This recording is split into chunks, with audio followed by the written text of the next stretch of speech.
quite a stack of paper you got there. Scary. We all have it on our I computers. This is what they mean when they say, got reamed at the meeting.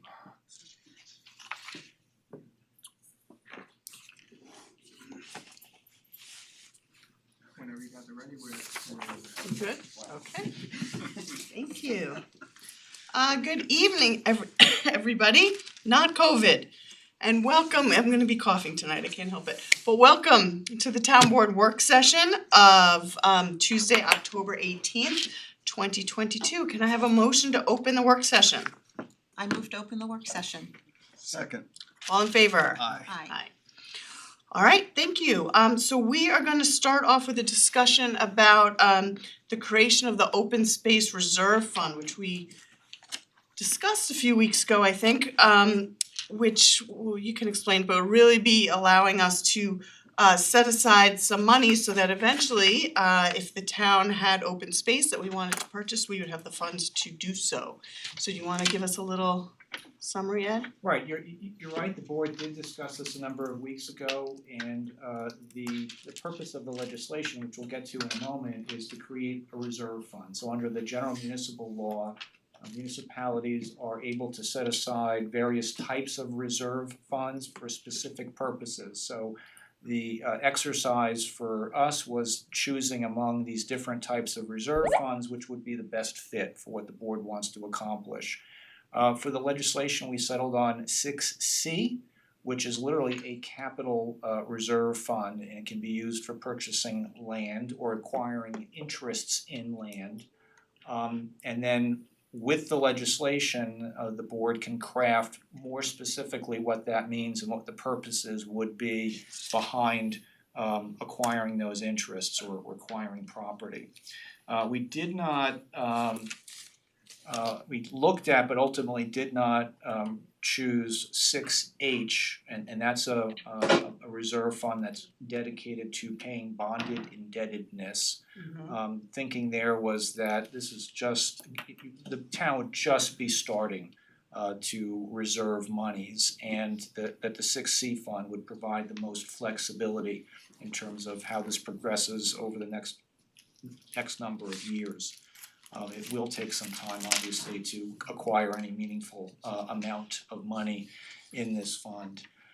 So then just turning right to the legislation, there are legislative findings that we've drafted in section 91(2) that reflect the board's desire to use, as I understand it, monies from this reserve fund for acquiring open space, and open space can mean different things. Open space doesn't necessarily mean the pristine forest land that hasn't been, touched. It could be a community garden. It really depends on the environment, but the purpose is to create and preserve space, open space for some purpose. We mentioned General Municipal Law 247. That's a state statute that talks about, unpackages a little bit more what this public purpose is all about in terms of whether it's scenic vistas or conservation purposes or even just passive recreation. In the legislative findings, we actually mentioned passive recreation because I understand that that is another purpose that the board has in mind with respect to the potential use of these funds. So the section that follows is somewhat mechanical in the sense that section 91(3)(a) talks about just creating the fund. There has to be a place where these monies will go. The scope of the fund in section B, again, acquiring the land, improving, maintaining the land for passive recreation and conservation purposes. And if the board has changes that it wants to make, we can mark this up tonight. Ultimately, what you're working toward is setting this down for a public hearing. And there is a resolution in the packet tonight to do that. Dates out in end of November. Deposits, that's discussed in section C. Now the idea there is that by June 30th of every calendar year, The books have essentially been closed and reconciled for the prior fiscal calendar year. And at that point, the town controller would be in a position to make and the board would be in a position to assess whether there are surplus monies that might be earmarked for this particular fund. And so that in C, it reflects that process would take place. There'd be a report from the controller as to the availability of monies. The board would determine if the answer is yes, how much money to set aside. So not prescribing any particular outcome, only that this would be an ongoing consideration every year, not later than June 30th.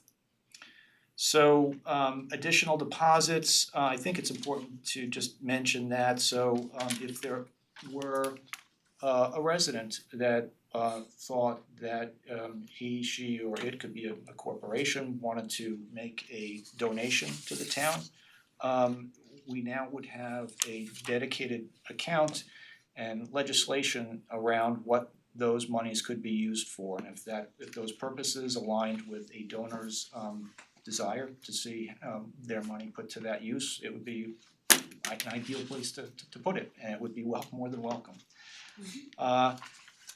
The rest of the legislation is pretty pro forma. If there are any questions, I'll try to answer them. I just had one question. I just wanted to make sure it didn't conflict, because last time we were saying, well, what exactly do we want the funds to be able to purchase? So for purpose here, we have purchasing real property for the purpose of preserving, protecting and creating and maintaining new passive park and recreational spaces, which I know we talked about. But then in the scope of funds, it just says recreation for passive recreation and conservation purposes. So I just wanna make sure those don't conflict with each other. Passive. Because recreation can sometimes mean something isn't necessarily passive. So is the thought that passive should be in both places or Well, I wanted to ask the board, or removed. removed? Like Yeah, if we wanted to purchase a Right. place and put in a soccer field, would we be able to do that? Potentially, yes, but that's obviously not a passive use, so. Right, yeah, the purpose is passive park and recreation. It's sort of in that case, it's passive park and recreation, and then here it's passive recreation and conservation. So Right, I personally think it should be for conservation, passive park, and or recreation. To me, that would kind of cover Yeah. Seems, Yeah, that that makes seems right. the sense. three mm-hmm, The potential idea is uses. not to put a soccer field by cutting down trees to put the soccer field. It's Right. to preserve that area, but if there's a place where we can put a soccer field, for example, sure. then we would do that. So yes, I think There that's was a a right blighted description. property next to another field, and it made sense to Mhm. add a field there, we'd wanna be And able to do and also, you know, park to me is different from potentially leaving a property pristine and untouched, right? So passive park to me wouldn't mean acquiring 10 acres and leaving it as just basically woods, forest. So I think we should put all three potential categories. Right, and we do have improving in that same paragraph, so if it's a passive, even a passive park, you still need to get there and park your car and walk in, so Right, I had a couple of other just points. So I guess one thought would be, we've got this kind of discretion, right? Every year, comptroller will report on the availability of funds. I guess where they're deposited, is that ring fenced? Is the idea under general municipal law that becomes like a trust? Or is it like Social Security where, hey, you know, we're right at the tax cap, we need some funds, there's $1 million in this open space fund, let's just pull it out because it's fungible. that's the form, they're lockboxed, you can't So it's use them for any lockboxed. other purpose, Great. right? And then I guess the second thing would be just from a practical standpoint, you know, the town board has the ability at sole discretion. So theoretically, the town board in the future would say, okay, we've got an endowment now that's accumulated over time. Hopefully, you know, Rob under 91-4 has invested the money well, and it's accumulated. Theoretically, the board would then say, okay, let's establish some priorities, let's confer with conservation board, maybe a rec commission, and sort of decide what makes sense. I guess the final point would be just in terms of the method of deployment, this is completely open, right? So obviously it's fully discretionary for any future board. Once that money's established, it's ring fenced in a lockbox, future boards can kind of make those determinations on an annual basis. That's right. At some point in the future, when there actually is some money on deposit, that board at that time may wanna consider creating an advisory committee. So municipalities have them to do that. Like a foundation would have an actual grant-making piece, right? We could theoretically have an Sure. advisory committee to advise on the use of the open space. Sure. And what to purchase. Right, yep, great. Thanks. But there's no reason that definitely doesn't need to be in the legislation, that would be later on. I think much later on, Yeah. Rob would tell you much later on. Yeah, there's not really anything to do Yeah. for the short term at least. Rob, we expect top decile returns from this endowment, just to be clear. So there's significant restrictions on where you can invest public funds, so That's the catch. very, very safe No crypto? investments, nothing like that. Very safe, which doesn't pay particularly large returns, but That's true. you don't lose the principal, so. So I have a question.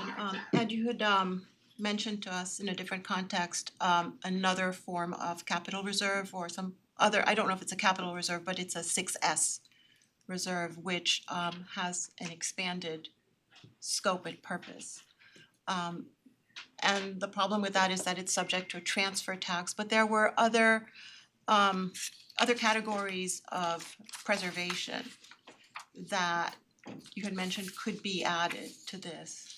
So I just wanted to clarify that and see whether we could expand the scope of this to make it more flexible. So for instance, include preservation of wildlife, and include preserves in parks. Does the term parks include preserves such as the Glacier Preserve, the Burden Preserve? I'm not quite sure what those definitions encompass. Right, well, So- the 6S fund in some ways aligns very well with the conservation purposes that would be behind this reserve fund that the town board would establish through this legislation. And as you mentioned, the sort of the wrinkle with 6S is that it requires that a portion of real estate transfer taxes be allocated to funding the 6S fund. And I understood we wanted to stay away from creating new tax burdens, even though we could. But the purposes that are in 6S, it essentially unpacks this idea of conservation. So I'll read it quickly if that's okay. Establishment of parks, nature preserves or recreation areas, preservation of open space, preservation of lands of exceptional scenic value, preservation of wetlands, preservation of aquifer recharge areas, establishment of wildlife refuges for the purpose of maintaining native animal species diversity, including the protection of habitat, etc., preservation of unique or threatened ecological areas, preservation of rivers and river areas. It goes on a little bit more. Right, it goes on to beyond perhaps what would be even relevant here, because I Yeah. don't know that we would be preserving rivers, but Or coastlines, that's in here, Right. but there is content in here that, like I said, elaborate on the idea of conservation. We could refer to it in the legislation, including but not limited to. so, right, so for instance, we could put under legislative findings to preserve, protect and conserve its natural resources and environmentally sensitive areas, to expand and enhance the town's parklands and recreational spaces. We could put parklands, preserves and recreational spaces. We could Right, we could so- build that out, sure. I mean, I think certainly Unless it's included. more is better, but I think when we said at the beginning, like expanding on passive park and recreation to talk about conservation, to me, that's sort of the breadth of that. Encompasses all of it. It that's what I was asking, Yeah, whether so I the think term if we add parklands. all three and make yeah. it sort of an and or, future boards would have all that discretion. I think with legislative findings, that's sort of an intent, and I think you always wanna be inclusive in your intent and flexible To within the scope of what your goals are. to be honest, in drafting this, an earlier version had borrowed a lot of that content because it was good content and it had parked it in here, but when we stepped back and looked at it, it started to look lopsided. So we dialed it Okay. back. Right. I think park, conservation, and recreation Yeah. can work. Yeah, conservation all would three we've covered the include- bases. Yeah, as long as, but we should add the word conservation to purpose. Yeah, I mean, you've got it in the legislative findings now, I just think it's harmonizing purpose, legislative findings, and And scope. scope. As long as those are harmonized to include all three broad categories, I think we've covered the bases.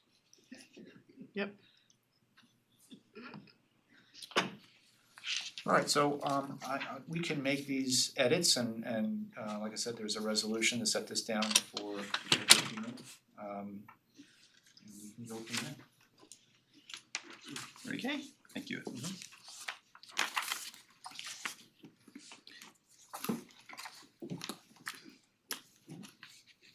Alright. Great. So next, do you wanna discuss the Wright Guest House? And I'm gonna leave that one to you. Okay, well, just by way of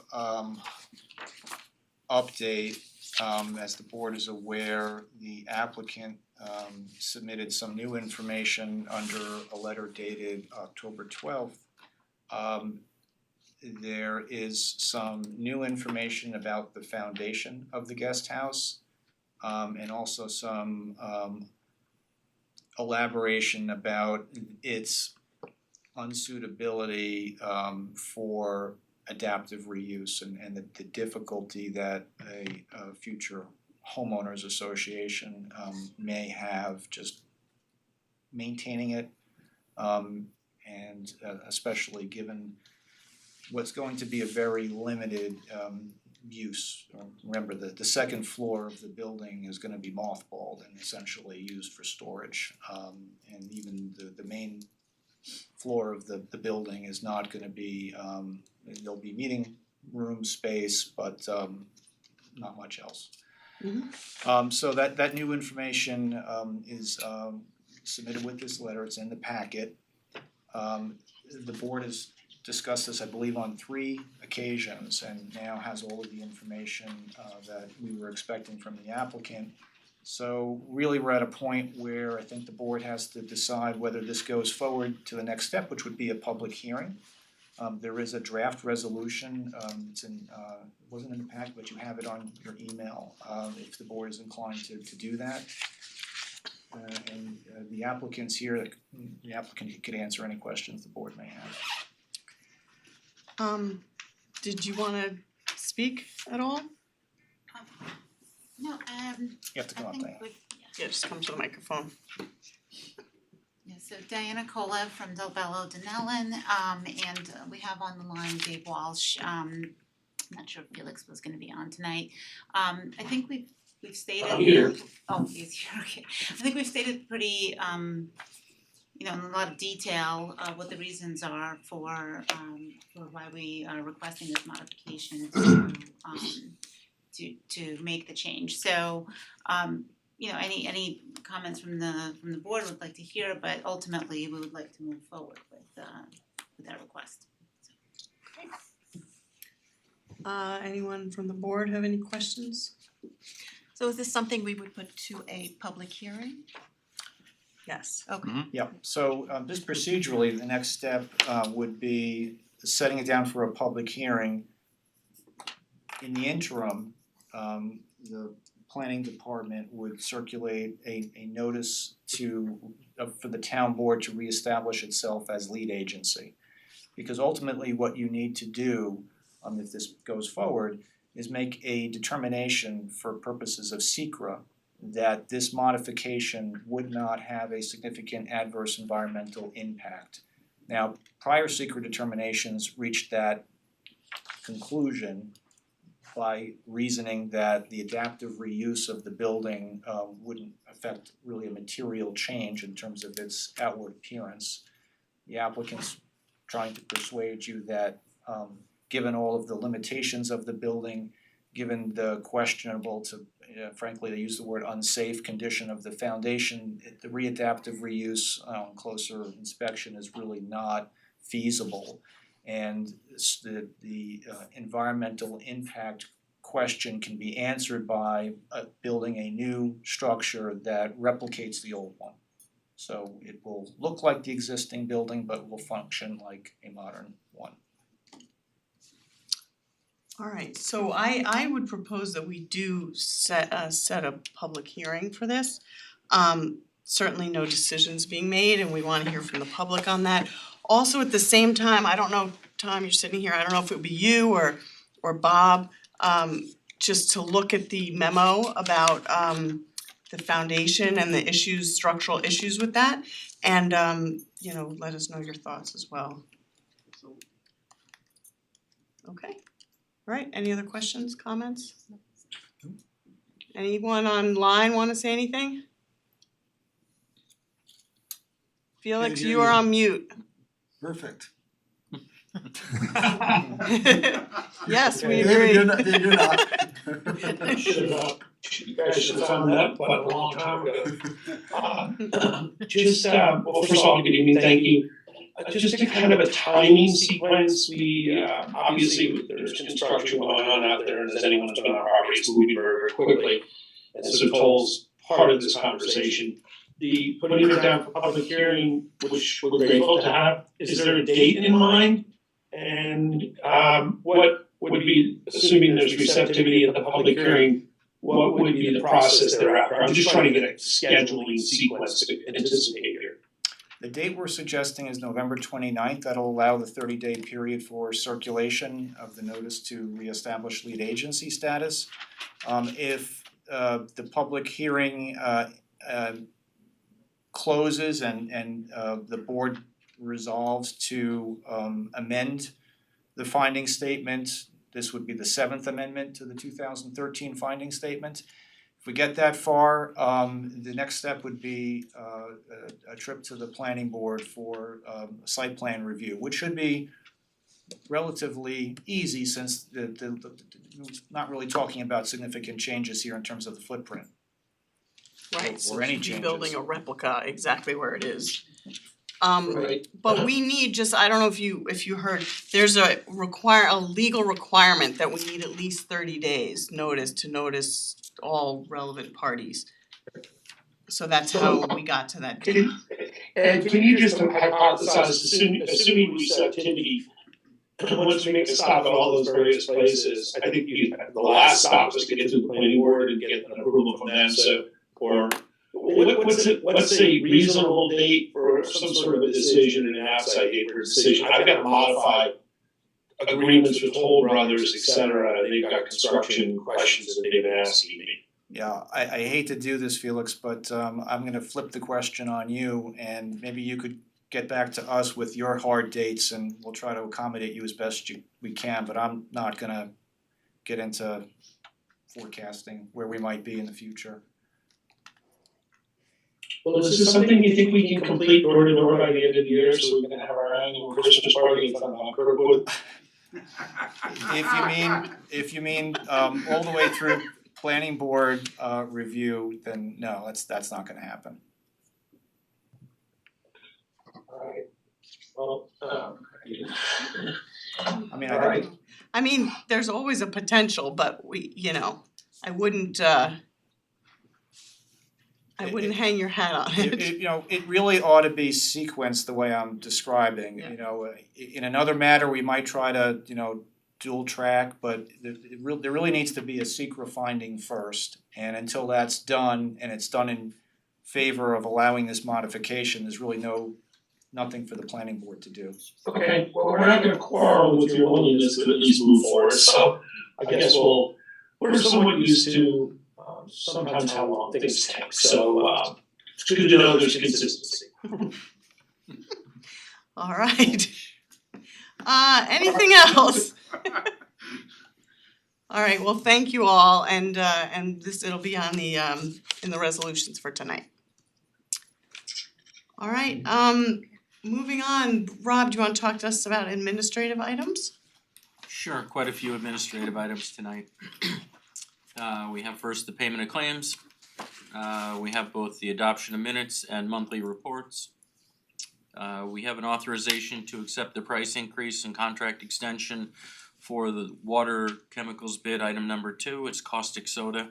Unfortunately, that was one of the chemicals they would not give us an annual price, it was every 6 months.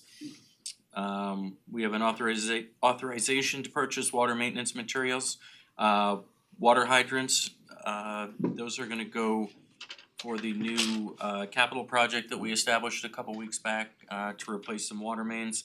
We're ordering these hydrants even though that project's about a year out. Unfortunately, the hydrants are also about a year out at this point, so we're gonna order them now. Authorization to obtain bids for the purchase of DPW uniforms. Authorization to enter into an agreement with the Software House International Corporation. That is the maintenance contract for our vehicle tracking software. We have an authorization to accept vehicle auction results. We sold 2 vehicles this time, a 2015 Ford Taurus and a 2010 Ford Fusion. We have an authorization to utilize shared services of the Chappaqua Central School District roof repair bid. That's gonna be to repair some of the leaking spots on the town hall roof. Let's see, we have a banner request for the Newcastle Historical Society. Authorization to release a cash bond agreement with Kingfisher Philanthropies. We have an authorization to purchase an F-350 pickup truck for Parks and Recreation. And that's in the budget, correct? So that's not in the budget. We are electing to purchase that this year rather than push that off to next year. We also have about a year's lead time on this vehicle, and the window actually opened yesterday. We have about a 2-week window to purchase, and if we don't do that, the window closes and we don't know when it opens back up again. So this vehicle's about $57,000. We identified there were some Parks and Rec programs that were extremely successful this year, the co-sponsored programs. And we have actually a little over 57,000, we have more than that in surplus for that. So we've identified that, and we're gonna elect to, with the board's approval, purchase the vehicle this year, then try to put it in that budget. That 57,000 is a little more than that 46,000 we had remaining under the tax cap, so we felt like we could put it in this year instead of next year. Okay.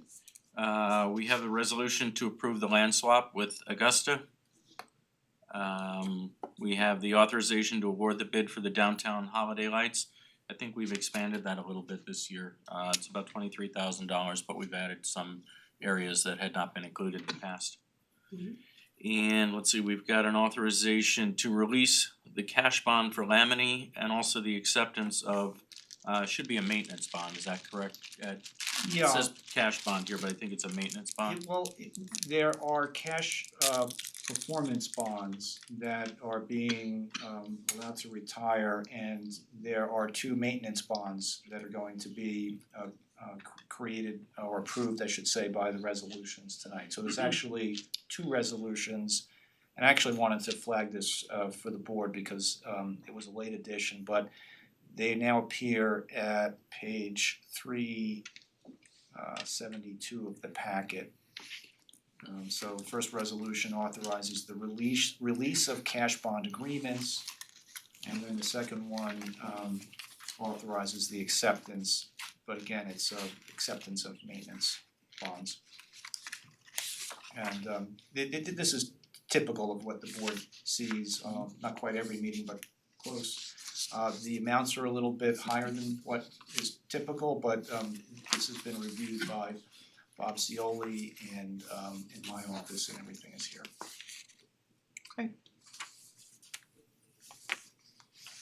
Okay, and I think the last item that we have is authorization to obtain bids for 2022 coach bus service for the rec department. Alright, anyone have any questions on any of those? I do not. Okay. Thanks, Rob. Thank you very much. So we are going to adjourn the work session and take a 5-minute bathroom break. Before we do that, just a spoiler alert, cover your ears if you don't wanna know, but I'm officially announcing that the Yankees won tonight. Got a text, so just putting that out there. Alright, There wasn't much delay for the spoiler alert. yeah, really, well. Well, does anyone who's okay. watching this is probably, if they do watch it, it's next week sometime, they'll know by then. Yeah, that's true. Alright, so can I have a motion to adjourn the town work session, please? So moved.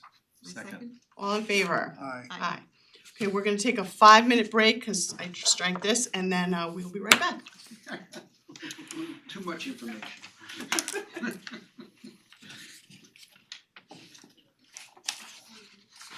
We're actually gonna start the town board meeting on time. Maybe. Hey. Normally they have a code that's not. Sometimes. I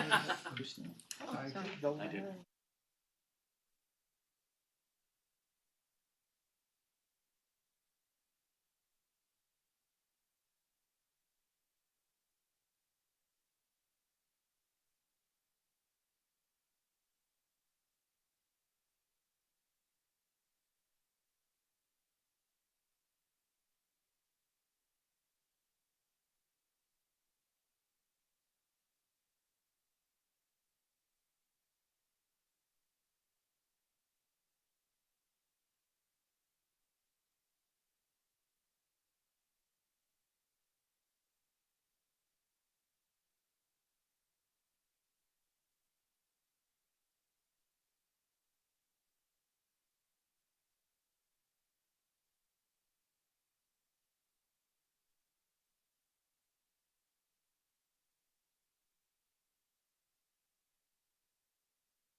They played Here really we go.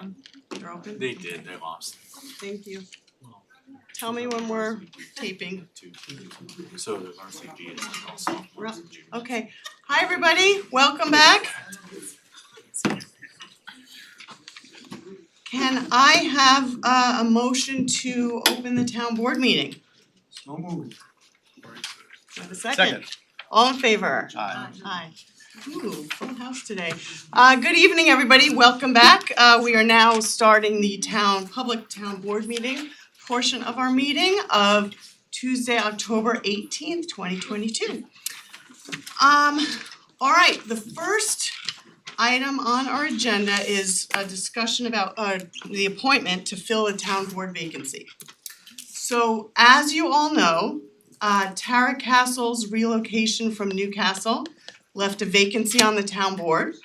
Though it was a difficult decision for her, I know that Tara was confident that the town would be in good hands. And as we fill her replacement tonight, I can assure everyone that this board will continue to provide the community with dedicated, thoughtful, and respectful leadership. So town law dictates that the remaining members of the town board, those are the four of us sitting up here, have the legal authority to act upon vacancies in the position of town council member. In my view, given a slate of projects that we have to move forward, important town committees to work with, the potential for pandemic-related absences, and the fact that we no longer have the authority to hold a virtual quorum for public meetings, it is essential to bring in someone to serve out Tara's term now, rather than to unnecessarily operate as a four-person board. With regard to process, the town board met in executive session to discuss the process for appointing a new member to fill Tara's vacancy. We reached out to potential candidates and also received applications from the public at large for people interested in that position. We ended up with a pool of 5 well-qualified and interested candidates. And the town board together interviewed all 5 of those candidates. We then deliberated in executive session, as we customarily do with all of our appointments, and reached a consensus as to the candidate for whom we are voting tonight. I again want to thank each and every candidate for your interest in serving our community, and I urge you to continue to do so. As a result of this process, I'm pleased to announce that tonight the town board will consider the appointment of Alexander Shemtob, a resident of Newcastle since 2016, to fill Tara's town board seat. Ally lives near West Orchard and has 3 young children. She's a former assistant district attorney and currently is a legal mediator and works for a nonprofit company in Yonkers focusing on conflict resolution and support for clients facing housing insecurity, among other issues. She also is an active member of the PTA. With very young children and a home in the Campfire section of town, Ally embodies a different demographic from any current town board member, and one that deserves a voice, particularly coming out of the pandemic.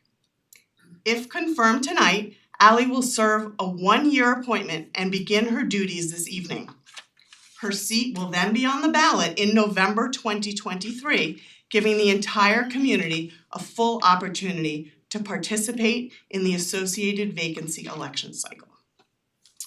So with that being said, we do not require public comments for this. This is a vote that can be made just by the majority of the board here.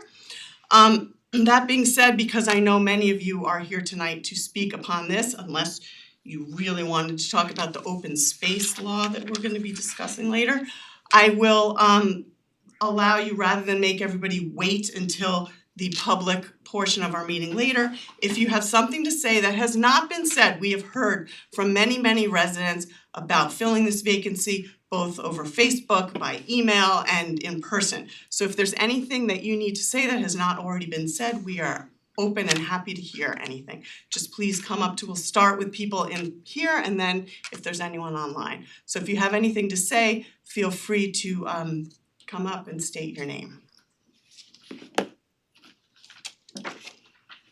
All right. I'll go first. Okay. Hi, my name is Andrew Dorfman. I live at 24 Hunting Ridge Road in Chappaqua. This is my first time commenting in front of this town board, or really any town board ever, any governmental proceeding. I'm way outside my comfort zone here, but I'm honestly too outraged with the actions of this board to stay silent. Tonight's appointment of a town board member with no public comment since the belated announcement of Tara's departure is yet another example of this town board's commitment to put their accumulation of power over the responsible stewardship of the public trust.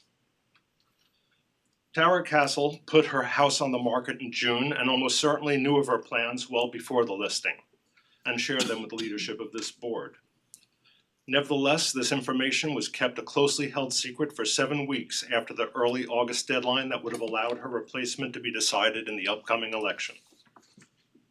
Instead of revealing these plans to the town in one of the weekly e-news bulletins, week after week, all summer, that space was used to sell the political message that the town was flourishing under its new leadership.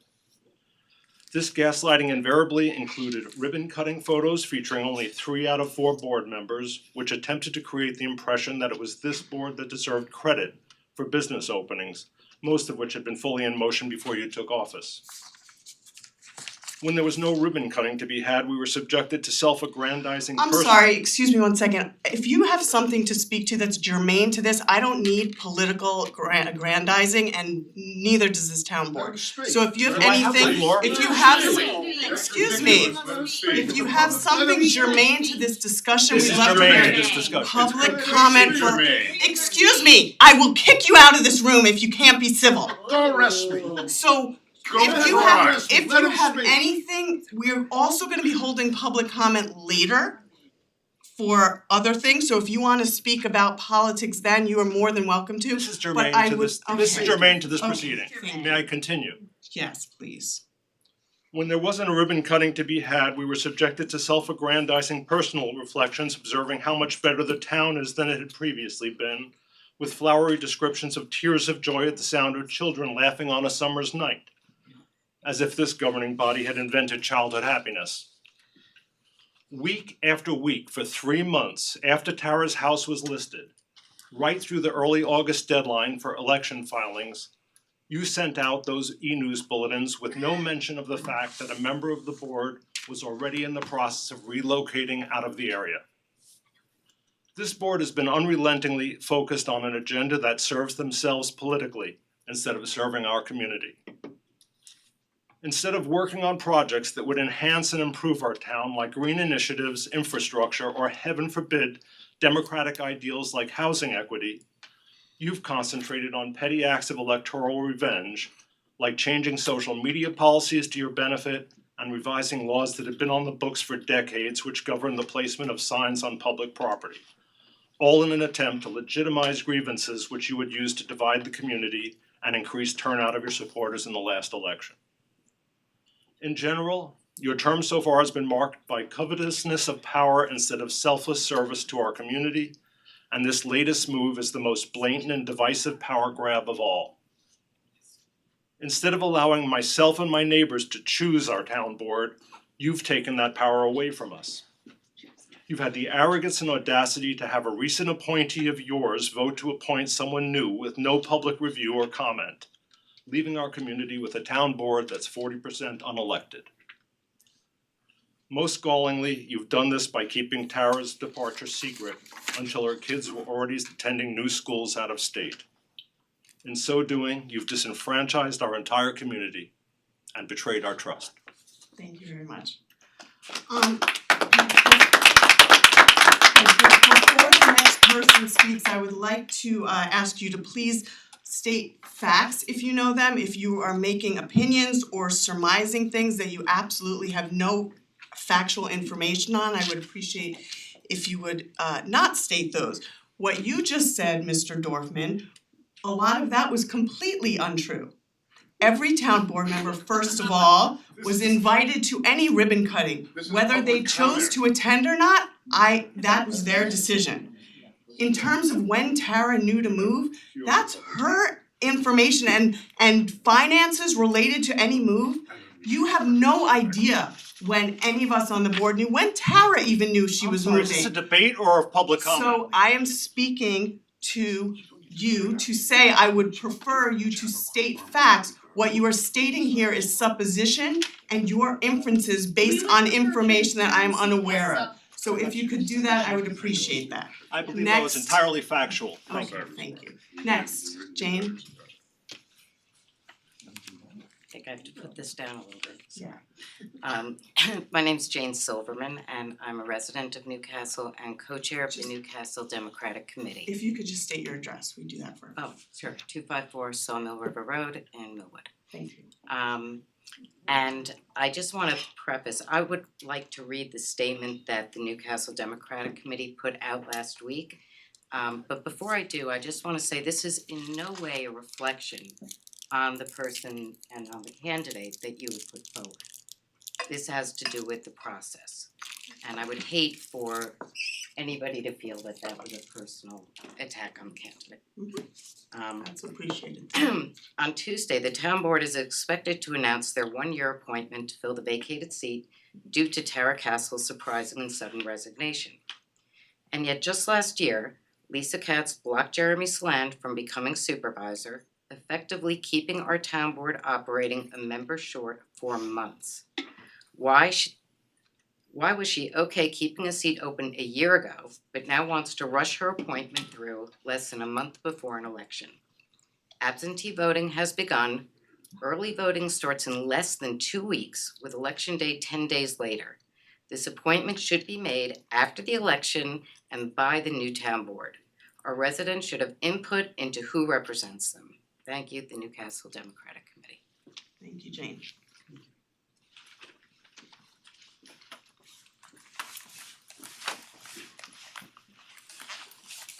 Holly McCall, resident of Newcastle. Is my address really necessary? We generally ask for addresses. Okay. 170 South Bedford Road. The mic. Oh, I've never been considered tall. So again, I also wanna say that this is not any statement on the individual being considered or any of the candidates that you did consider. This is my statement about the process. So I am actually disappointed because this is the first regular board meeting that you've had since the announcement of Tara's resignation was had. Or her potential resignation was mentioned publicly. And I understand that appointing to fill the vacancy is your legal right, but I feel this process has lacked transparency. Unlike the Board of Education last year, which gave clarity as to how and when they would fill their vacancy, I haven't seen the same from you. If election results can be considered feedback, why not wait just a few weeks to hear directly from the electorate, your constituents? Rather than speak publicly about the decision-making process or the timeline, it's been left to those who followed the meeting notices to know that the meeting was held in executive session to consider candidates. It was actually in my supervisor's report, just so you know. Right, but there's a certain active following that has to be done there. But again, I just wanna say, to me, I don't feel that this was transparent, and I ask if it's truly beneficial to the community to proceed with such a rush. And is it fair? Sure, it's legal, but I'm not sure that it's right. Thank you. Thank you. Anyone else? I'm just gonna speak, Just can you state your name and address? Suzanne Chazen, 20 Ludlow Drive, Chappaqua. I'd just like to say a couple things. This is just anecdotal, I realize, but my next door neighbor for 2.5 years put her house up for sale every 6 months and delisted it.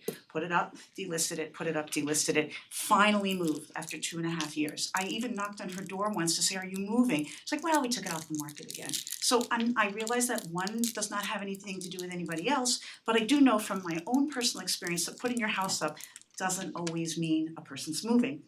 Okay, that's number one. Number two, I remember on our previous town board that we had vacancies that came up and they were appointed. You know, when Ivy won the supervisor's position, her position was then appointed. When Jason left the board, it was appointed. I don't remember a groundswell of concern about that. I don't remember anybody really saying anything because it was understood that that's part of the process and that's what the board has a right. In this case, in particular, I'm concerned because the vote in November was 4 people up for office, all 4 came in on Unite Newcastle. So there was a kind of sense that the voters really did want the Unite Newcastle slate.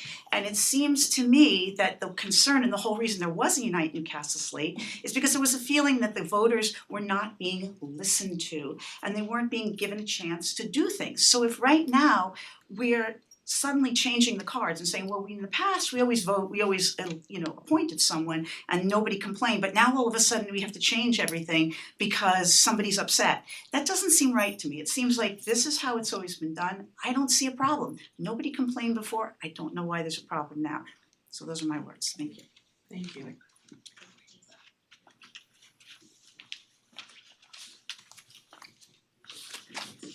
Hi, my name is Cynthia Shamus. I live at 765 King Street and I've been a Chappaqua resident for almost 18 years. I'm not actually going to use what I wrote, but I would like to say something about what Suzanne just said. It's pretty interesting because she talked about the will of the voters and she talked about previous vacancies being appointed. And she's right. Previous vacancies were appointed and the appointee was the next highest vote getter. That was the will of the people. That was the next person who voters wanted to see hold office. And if that were the case here, then that would have been another candidate who you did interview and declined to seat, which was Dr. Lori Morton. So I kind of want to point out some inconsistency there. You can't really have it both ways. You can't say, and by the way, the reason, if you all recall, which I know you will, because you were on the board for the last 10 years, the reason that Lauren was chosen is because some people in this room did actually complain. So there were several inaccuracies actually in that characterization. I have a lot more that I could say about transparency and ethics and how many of the people in this room feel that this process has been completely opaque, because it has, and arguably ethical, which of course, I know we don't see eye to eye on ethics issues very often. But I think that it really should tell you all something to look out here and see this many people in a town board meeting. The reason that you are sitting up there was the form-based code, but that is over, that is dead. We all need to move forward from here. And ideally, we'd be doing so in a spirit of communication and openness. And that's not happening because stuff like this keeps happening and infuriating people who would really like to have a voice and be heard. And I think that's really all I should say at the moment. So thank you for listening. Thank you. Anyone else? Okay, thank you. Roger? Hello? Roger, can you hear us?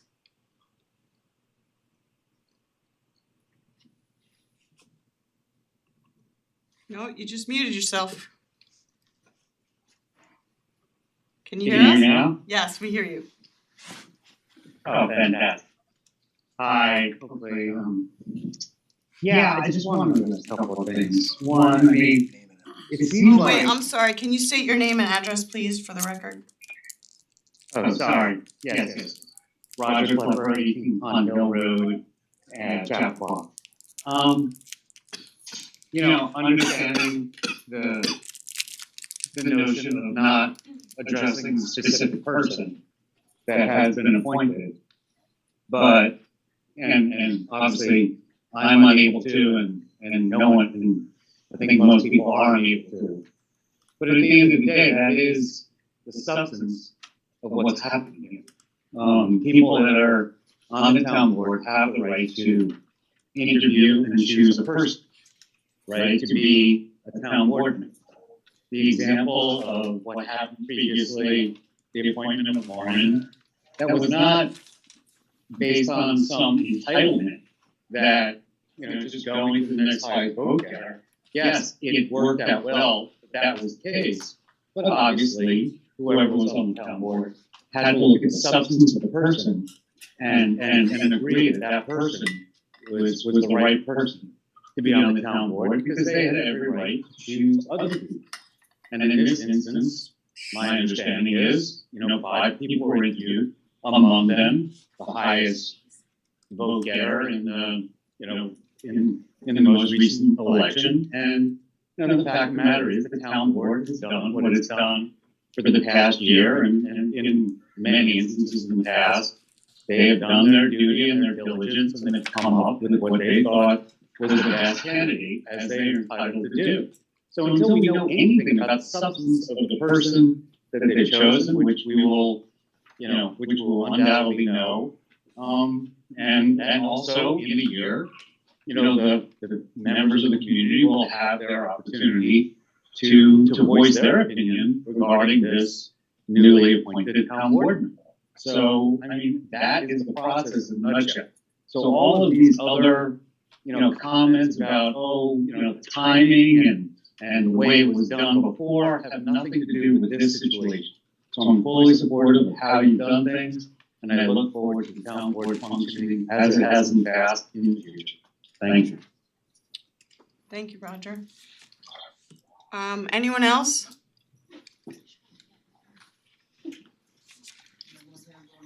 Okay, we've got someone in person. Oh, I'm sorry, I'm happy to. You're good. No one online. I'm Dr. Catherine Good. I live at 31 Crest Road here in Chappaqua. I've been a resident for over 18 years. I've been following a lot of this as it has unfolded. What I'd like to just really beg you to pay attention to, forget the politics of it. There are so many people in this town who feel completely disenfranchised by your process. Again, I agree that this is not about the particular candidate who you decided to elevate, but I feel like my vote is not anything you care about, that you want to know about, that you want to hear about. If it were, then you could have chosen a different path. You could have chosen to move forward with this appointment in a way that actually was responsive to all of your constituents, not just the ones who voted for you. It is not the way I think of democracy to say, oh, whoever is in the majority just gets to ram forward their agenda and everybody else be damned, sorry my language, but that's how I think we all feel. That's how we feel that you, as a town board, have completely disrespected us and have essentially turned a blind eye to the democratic process, which is to listen to the people in town, and by listening, that includes allowing our voices to be heard through a vote. You could have let that happen, and you chose not to. Holly hinted at this, that you have the legal right to do this, but there's a big difference in what you can do and what you should do. And what we are begging you to do is what you should have done, which is really listen to everybody in this town, not just the people who voted for you. And so we're very, very deeply disappointed in the leadership and in the form of democracy that you have chosen to enact for our town. Dr. Good, let me just say, I think there's only one form of democracy, but there is no circumstance under which anyone could vote for a replacement to fill this vacancy until next November. Okay, let me finish speaking, please. Given the time when Tara moved and became disqualified to serve as a board member, it's my understanding pursuant to election law that there is no way that anyone could vote for that replacement until next November. That's the way it works. If you don't like that, you can lobby the state legislature. This isn't about what I But- like or not And like. and I appreciate saying, wait until after the election, but again, there will still be a vacancy. So you will still be in the same position of having a town board then appoint that vacancy. Whether Holly or Chris win the next election, there will still be a vacancy in Tara's seat. So it's still gonna be the people sitting up here who will replace that position until the next election, which will occur in November, at which time every constituent in town who is registered to vote and able to vote will be able to weigh in on that and that candidate. So that's the way it works, and I understand what you're saying and I hear you and I think everyone does, and you may not like it and it may not be, politically expedient for certain people in this room, but that's the law, and there's the only way to fill a vacancy with the timeline that we had is for the people sitting up here to appoint that person. Otherwise, we will be without somebody for a full year potentially.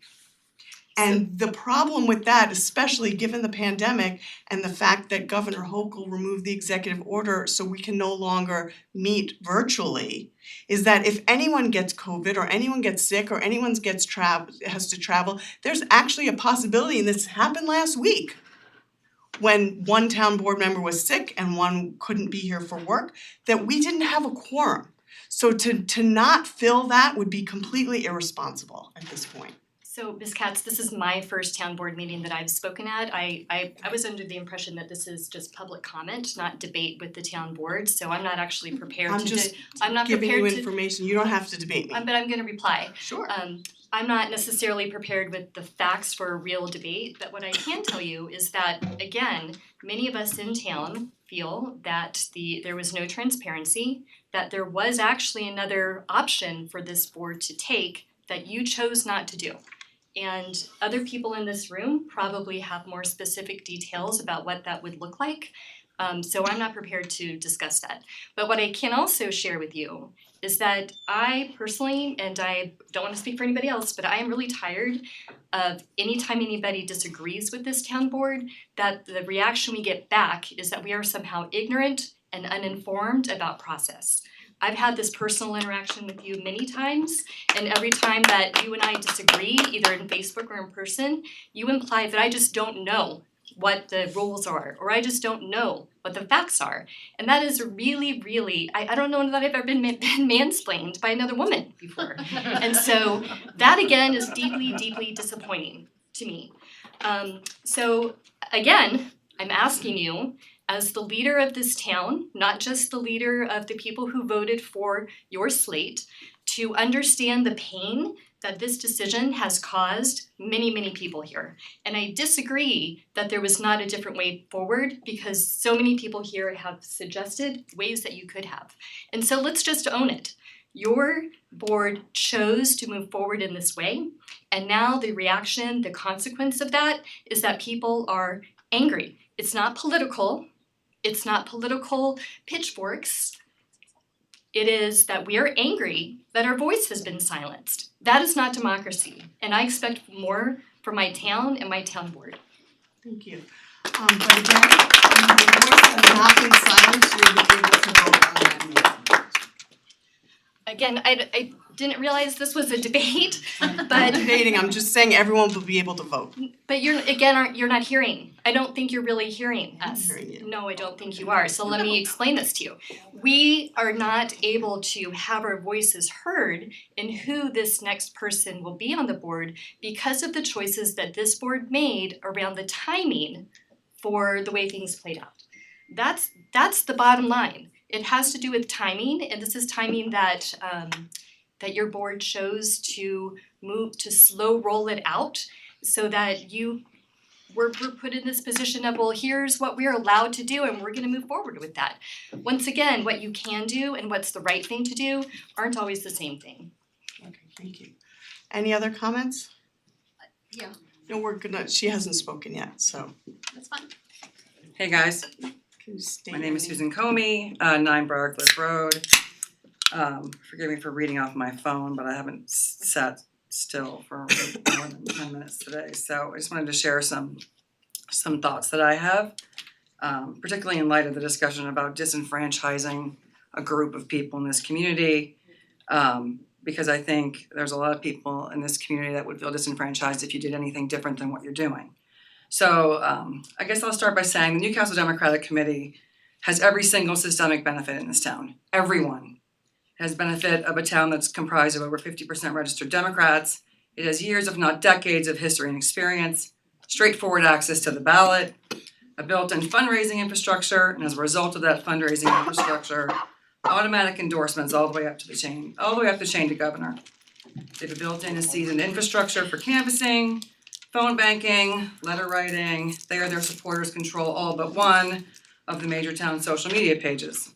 They have the support of the left-leaning local newspaper. Despite all of that, despite being at a major systemic disadvantage on every single front, Unite Newcastle, a brand new independent committee comprised of a collection of residents from all stripes, won 4 out of 4 seats in an election less than a year ago in a completely issue-driven campaign. UNC overcame all of that systemic power to take all 4 seats. The majority of voters in this town rejected the NCDC's vision in favor of yours, Lisa, Chris, and Vicky. The majority of voters felt so strongly that the NCDC did not even pick up a single seat. I understand why they're screaming so loudly about this appointment. I really do. It makes complete sense. But it doesn't change the fact that you have a responsibility to the majority of Newcastle residents who voted all 4 Unite Newcastle candidates into those seats you're sitting in right now. You have a responsibility to fill Tara's vacant seat with someone whose vision meshes with yours. You have a responsibility to all the people across all political ideologies who came together in this town to elect you to appoint someone who will work constructively with you on all the issues facing our town to execute the vision Unite Newcastle was elected to execute. You have a responsibility to appoint someone as allowed by law and to not disenfranchise all the people who spoke so clearly in the election last November. Thanks. Thank you. Hi, this is Cynthia Seamus again. I just want to say 2 quick things that I neglected to say a moment ago, and I apologize for forgetting. One is actually related to the timing situation. Factually, Tara's house was actually sold in contract for sale in July. And for the people listening who may not be aware, that means that she 100% knew that she intended to move, whether or not that sale went through. She fully intended to move by the end of July, which means it's very likely that several of you also knew that. I can't say exactly when, and I cannot really speculate, but what I do know is that in the first week of August approximately, the deadline passed for someone to have run for that seat. And if there had been transparency among this board in saying, hi, I'm Tara, my house just got an accepted offer and I intend to move to Rhode Island, right? And I intend to resign my seat. If that had happened in July, then we wouldn't be all here and we wouldn't be angry.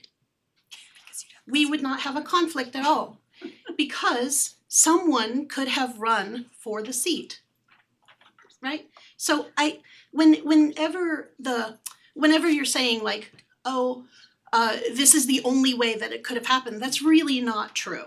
And I am sorry to say this, but I simply don't believe that no one sitting up there knew that Tara's house was on the market, that you didn't know that she was moving, that you didn't know she enrolled her kids in school in Rhode Island. I just don't believe it. And most of us don't believe it. So that's one thing.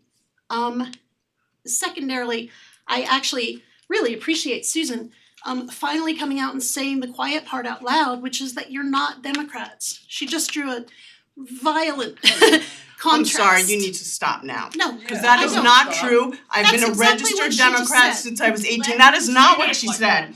Excuse me, I'm allowed to correct inaccuracies, especially when she's, no, I'm not. because I've been a Democrat since I registered at the age of 18. Just because I am not affiliated with the Newcastle Democratic Committee and I had to run in a different party in order to unseat their incumbents does not mean I am not a Democrat, so I would appreciate you not trying Unite to Newcastle. malign anybody on this town board. Unite Newcastle is not a Democratic slate, period. And that is what Susan said, It's not and what I I'm said. agreed. It's not what she said. About the Newcastle Democrat. And I am agreed. I know, We're it's disciplines, okay? Yes. Let her speak and it's done. We can't have people debating each other, okay? It's Okay. becoming a free for all. Right, for once I actually agree with him. He's Okay, right. so we'll listen. This does not need to be a debate. And I'm not trying to debate, but that is what you just said. A very So don't debate. a very defined line was drawn just now publicly by one of your big mouthpieces who specifically said there's a huge contrast between the Unite Newcastle slate and What is, the does Democrats. this have something to do with tonight's appointment? Yes, it does. Okay, can you Yes. get on to that, cause we have a long agenda. Yes, but this is public comment and I am Yes. taking the opportunity to put these comments on the record. I know, I'm just saying that the predecessors to us had a 3-minute timer, which we've taken away because I didn't think it was appropriate to You're give right. people 3 minutes to speak. However, I would like you to just be mindful of everyone, especially I think there are people Right. on there who haven't spoken yet. I am gonna wrap it up, but I just wanted to point out that when people talk about uniting a town and then say things like that, it has the complete opposite reaction. As you see, it made me mad, it made them mad, and it agitated all of you as well. So I'm just taking the chance to point out that if in fact we want to unite this town, many, many things continue to happen that are doing the exact opposite of that. And I do appreciate you taking the time to listen, but I did want to correct the record about the timing, because someone 100% knew that Tara was leaving before the cutoff date when an election could have been held. And I don't believe that nobody knew that. I don't believe it was a coincidence, and I just wanted to get that out there. Okay, thank you for your opinion. Okay, thank you. Jacqueline, you can unmute yourself. Can you hear me? Yes, we can. Hi, Lisa. I just wanted to comment. I'm sorry, can you just state your full name and address, please? Sure. My name is Jacqueline Moranis. I am a resident of Newcastle. I live at 1 North Place in Chappaqua. I just wanted to state I am so grateful for your leadership and how the town board has followed the law and its obligation to appoint a vacancy. As we all know, it's the town board's obligation to pick the best person for the job. I really wish that those in the room would take the time to get to know the appointee, who is a bright, selfless mother of 3, who is volunteering her time to serve our community. The town of Newcastle is lucky to have this individual on the town board. Tonight's meeting, unfortunately, has not been the welcome I think she had hoped for. If those in the room would give her the opportunity to prove that what she can do, I think they will recognize how lucky we are. So I wanted to thank you, Lisa, for giving her the opportunity, and how grateful I am to have her on the town board. Thank you. Thank you.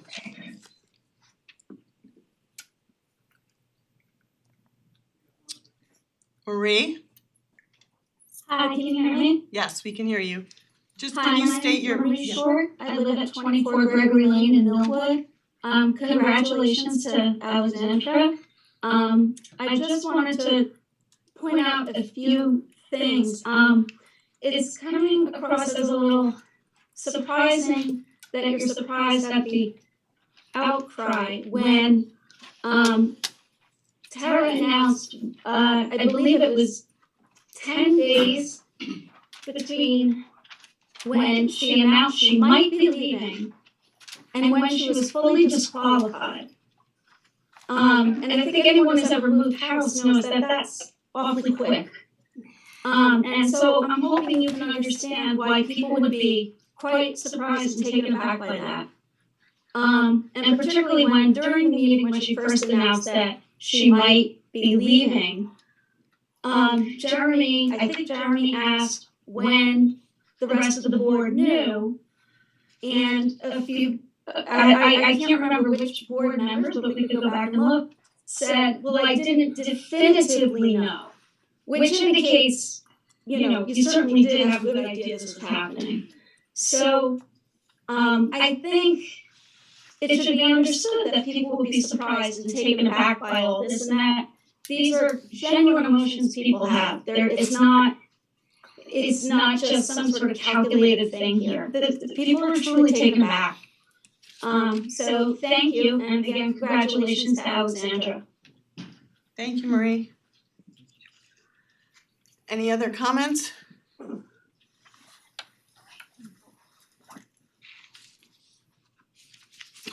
Hi, my name is Annette Clearwaters, 35 North Place. I didn't realize there were so many Mitch McConnell version 2016 fans here, wanting to wait till the election. That was kind of his shtick with Merrick Garland. Can you speak up? It's hard to hear you. I just want to say I didn't hear anything. I just want to say that I really appreciate democracy, and my definition of democracy is when you have an actual choice, not when you have one candidate to vote for, which is what would have happened if the Newcastle Democratic Committee's wishes had come true, where one candidate, their candidate, would have been able to be on the ballot in November. So I would say I'd rather have a vote in 1 year than have to wait 3 years, which is what would have happened. So that's my idea of a democracy, maybe not others, but I appreciate what you did. Thanks. Thank you.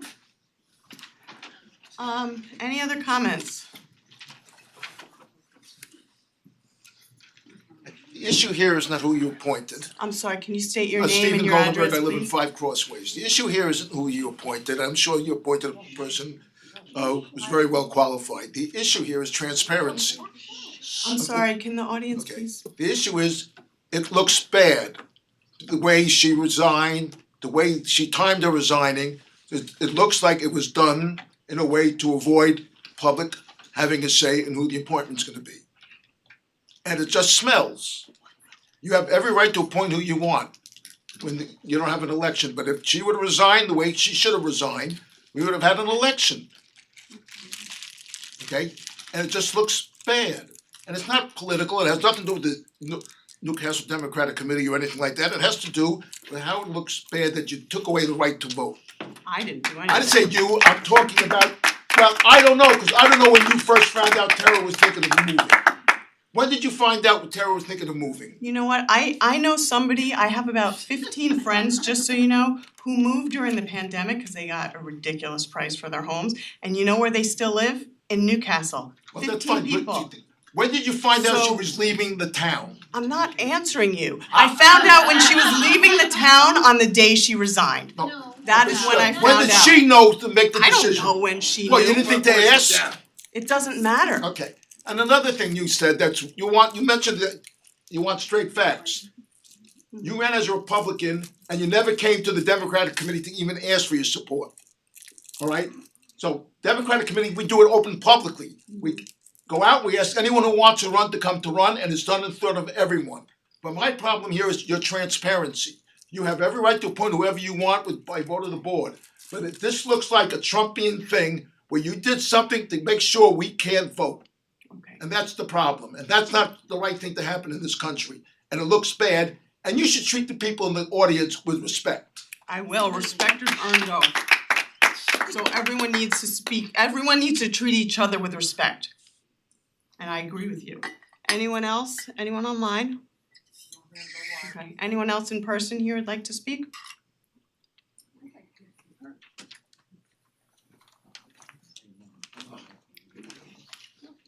Here you go. You know, you're gonna call me a Trumper too? 'Cause that's what you do to everybody. Rob. No, you're not on the board. Just do your thing. Okay. You're not on the board. You're not on the board. You're not on the board. I'm not talking to you. You're not on the Okay, board. Rob, guys, enough. We've not said anything. Okay. I'm not attacking anybody, I'm asking everyone to, that's why I said enough to everyone, I agree. Can I just remind Please everybody state your there's name and Al's address. kids are in the room? Rob Fleischer, 88 Oak Hill Road. Mhm. And my hat's off to you for having people allowed to speak and voice their concerns and voice their opinions. And the Yankees won. which is why I was late. And priorities. And since the day that this group was elected, there have been attempts to undermine the town board majority day one. The article and the concession was not gracious, not at all. The first organization meeting, when Chris was appointed, was not gracious, okay?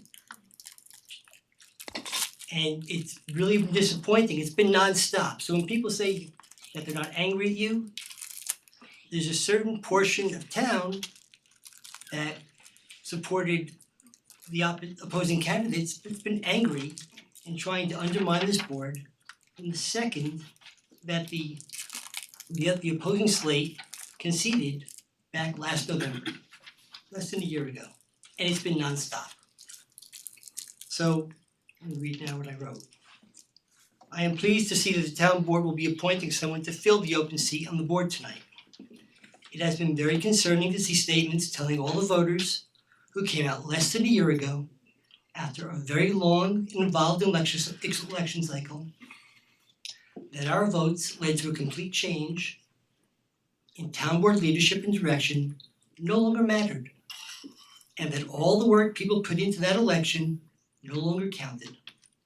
Holly and the NCDC leadership are telling us that despite an unprecedented 4-0 sweep of the seats up for election, that the current town board should wait until after the next election rather than fill the open seat with someone who is willing to work constructively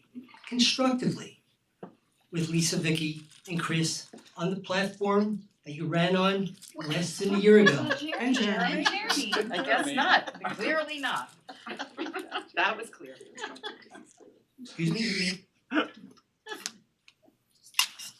Holly and the NCDC leadership, people like Jane back there, want to move the goalposts and say that unless the majority of voters come out again and reaffirm all the votes that were legally cast last year, from now on election day, that those votes from last year do not empower you, the current town board, to vote on an appointment tonight as provided for under state law, and it's somehow they are being disenfranchised.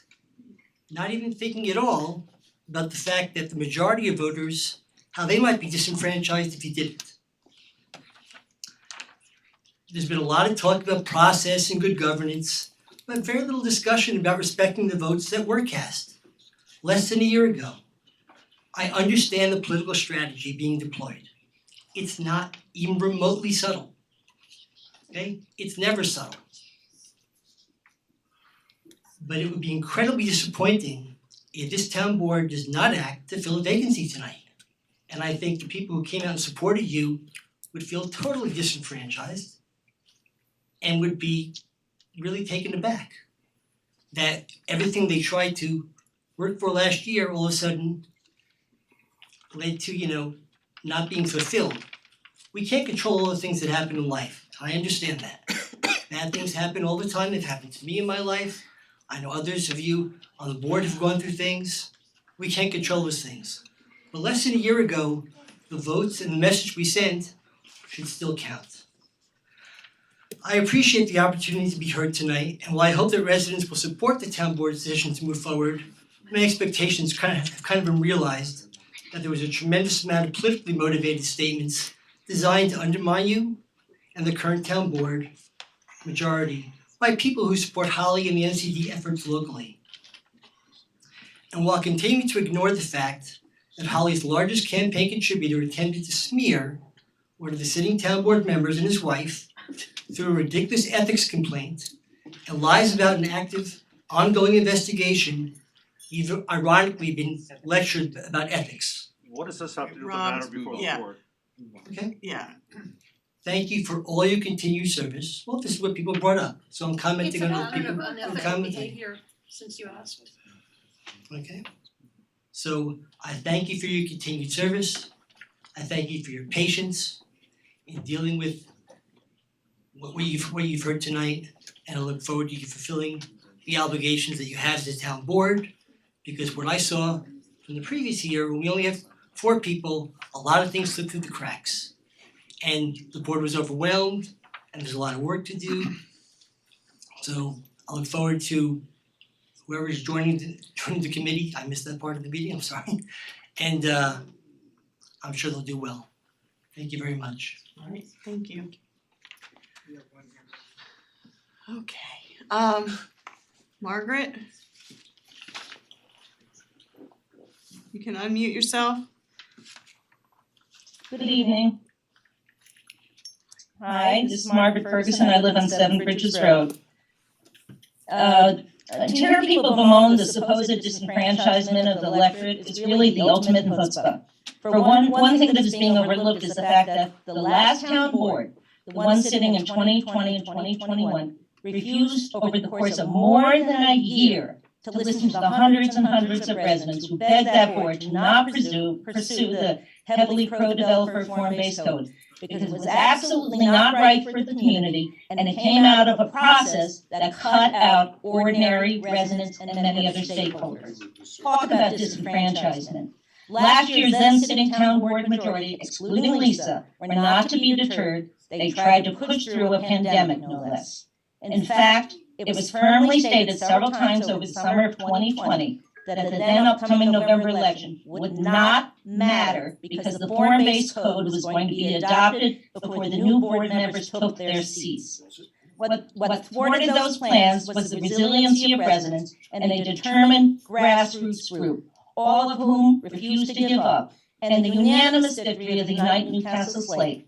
I hope people see what has been said tonight in criticism of this appointment for what it is: total hypocrisy that is nothing more than political expediency. I thank this board for making the appointment. I do not know the appointee, but I have confidence she is well suited to serve on this board. I thank her for being willing to take on this responsibility and sincerely wish her the best in her service to the community. Thank you. Thank you. All right, any other, I see some nudgy little ones. Any other comments on this? Okay. Missy? Hi. Yeah. Hi, can you guys hear me okay? Yes. Just a quick question. Why can this appointment, why does this appointment have to happen now as opposed to after the election? I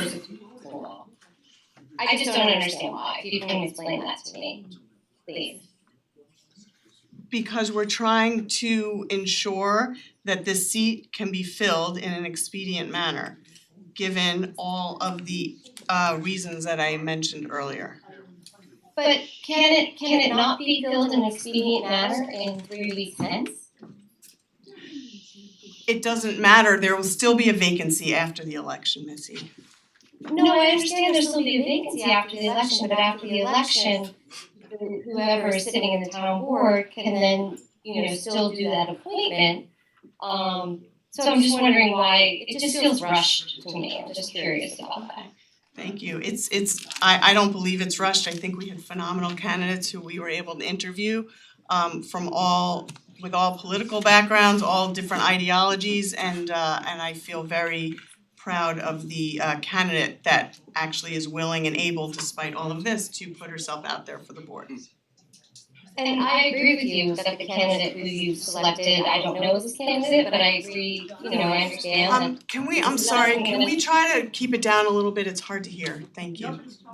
Oh, I was just about to say that, again, this is not about the candidate who was selected, and perhaps that same slate of candidates could be the candidates that might be interviewed, but just in after the election. I don't understand why they can't be, why does it have to happen now? That's the part I'm not understanding. Board, we no longer have a quorum at the table. Yeah.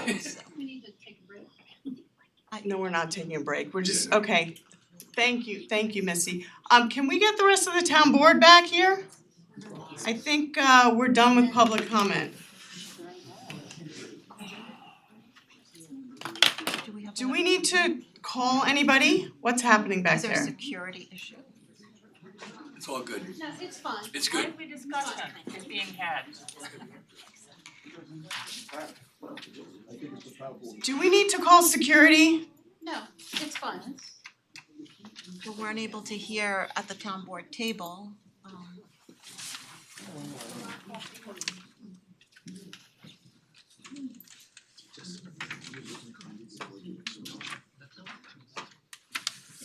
You think we can continue, or should we take a recess? All right, can everyone please come back into this room? Lisa, maybe we should take a 3-minute recess, or?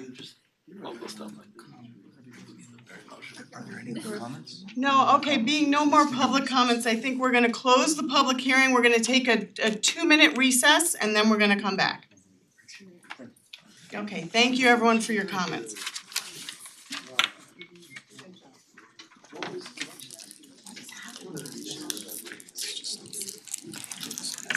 It's all done, it's all done.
Tell me when we're good. Okay, thank you. All right, welcome back. That was an interesting break we just had.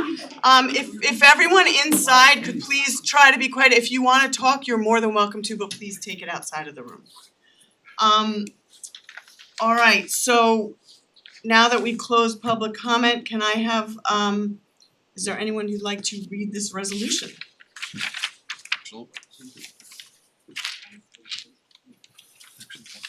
Vicky, the deputy.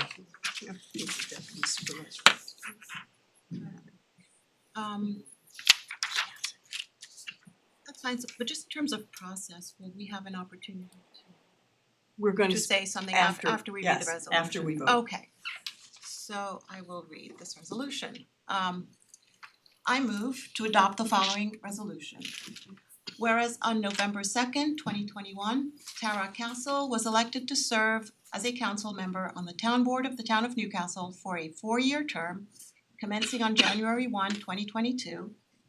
And whereas Castle took office on January 4th, 2022, but effective September 28th, 2022 resigned from her position on the town board. And whereas Alexandra L. Kemptob is duly qualified and willing to serve as a council member on the town board in the seat vacated by Castle.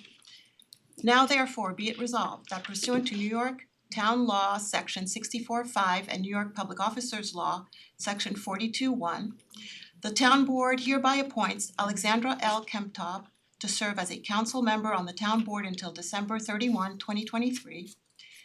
And be it further resolved that the town clerk is directed to formally advise the Westchester County Board of Elections to make a provision for the unexpired 3-year term of council member on the town board to be filled at the general election to be held on November 7, 2023. And be it further resolved that the town clerk shall take such other and further steps as may be necessary to implement this resolution. Can I have a second? Second. All in favor? Aye. Aye. Aye. All right, any opposed? Even 2-year term? Any abstentions? All right, thank you, the motion carries, congratulations.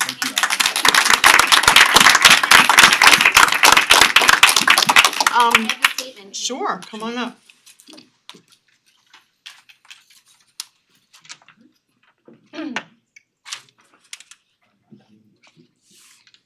Hello and good evening. First, let me thank Lisa, Vicky, Chris, and Jeremy for appointing me to our town board. I am humbled by the opportunity to serve our community that I love so much. My husband and I left Brooklyn in 2016 looking for a bit more space and a respite from city life. In just a few short years, we have planted deep roots within Newcastle. Now we have 2 children in elementary school and our 3rd finishing her last year of preschool. Serving on the town board is a chance for me to learn from those who have served before me and an opportunity for me to offer my unique experience, skill, and perspective. Currently, I am a caseworker for a nonprofit where I manage a roster of clients who are facing eviction, homelessness, and housing insecurity. I am also a volunteer mediator in family court where I work with clients to establish parenting plans and work through other issues related to custody and visitation. I'm also an active member of the West Orchard PTA, and since 2016, I have served on various parent committees for the Early Childhood Center at Temple Bethel. My background and interests have always centered around public sector work and service. Leadership is about relationships. We are at our best when we care for each other and work together. I look forward to getting to work to ensure that Newcastle continues to be the wonderful place that it is, now and for generations to come. Thank you.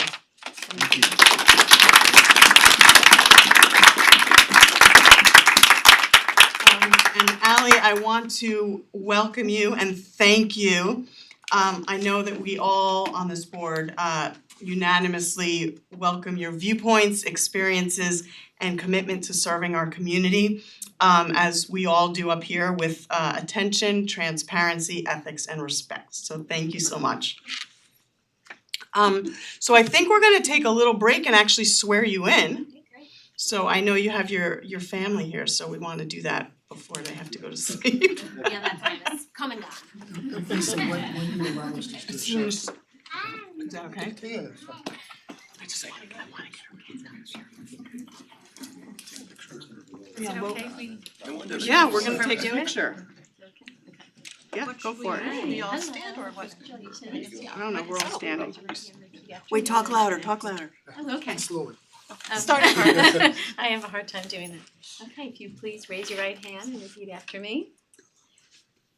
I, Alexander Chemtov. Chemtov. It's okay. I, Alexandra Shumtov, Do solemnly swear do solemnly swear that I will support the Constitution of the United States that I will support the Constitution of the United States and the Constitution of the State of New York, and the Constitution of the State of New York, and that I will faithfully discharge the duties and that I will faithfully discharge the duties as town council member as town council member according to the best of my ability. according to the best of my ability. You can Yay!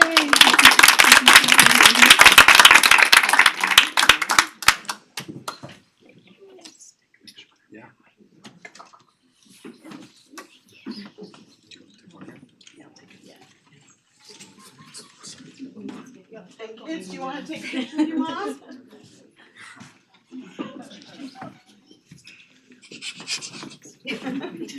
Go up there. Okay.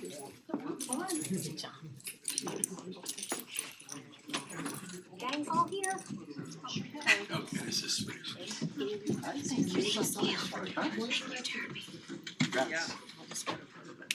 wanted to add Let's Go Yankees, but I Actually, you yelled at him.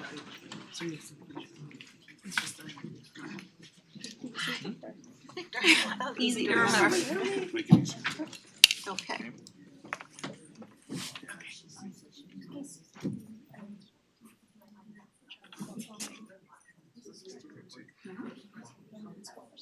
All right. Thank you. Thank you. Thank you guys. Proud of your mom?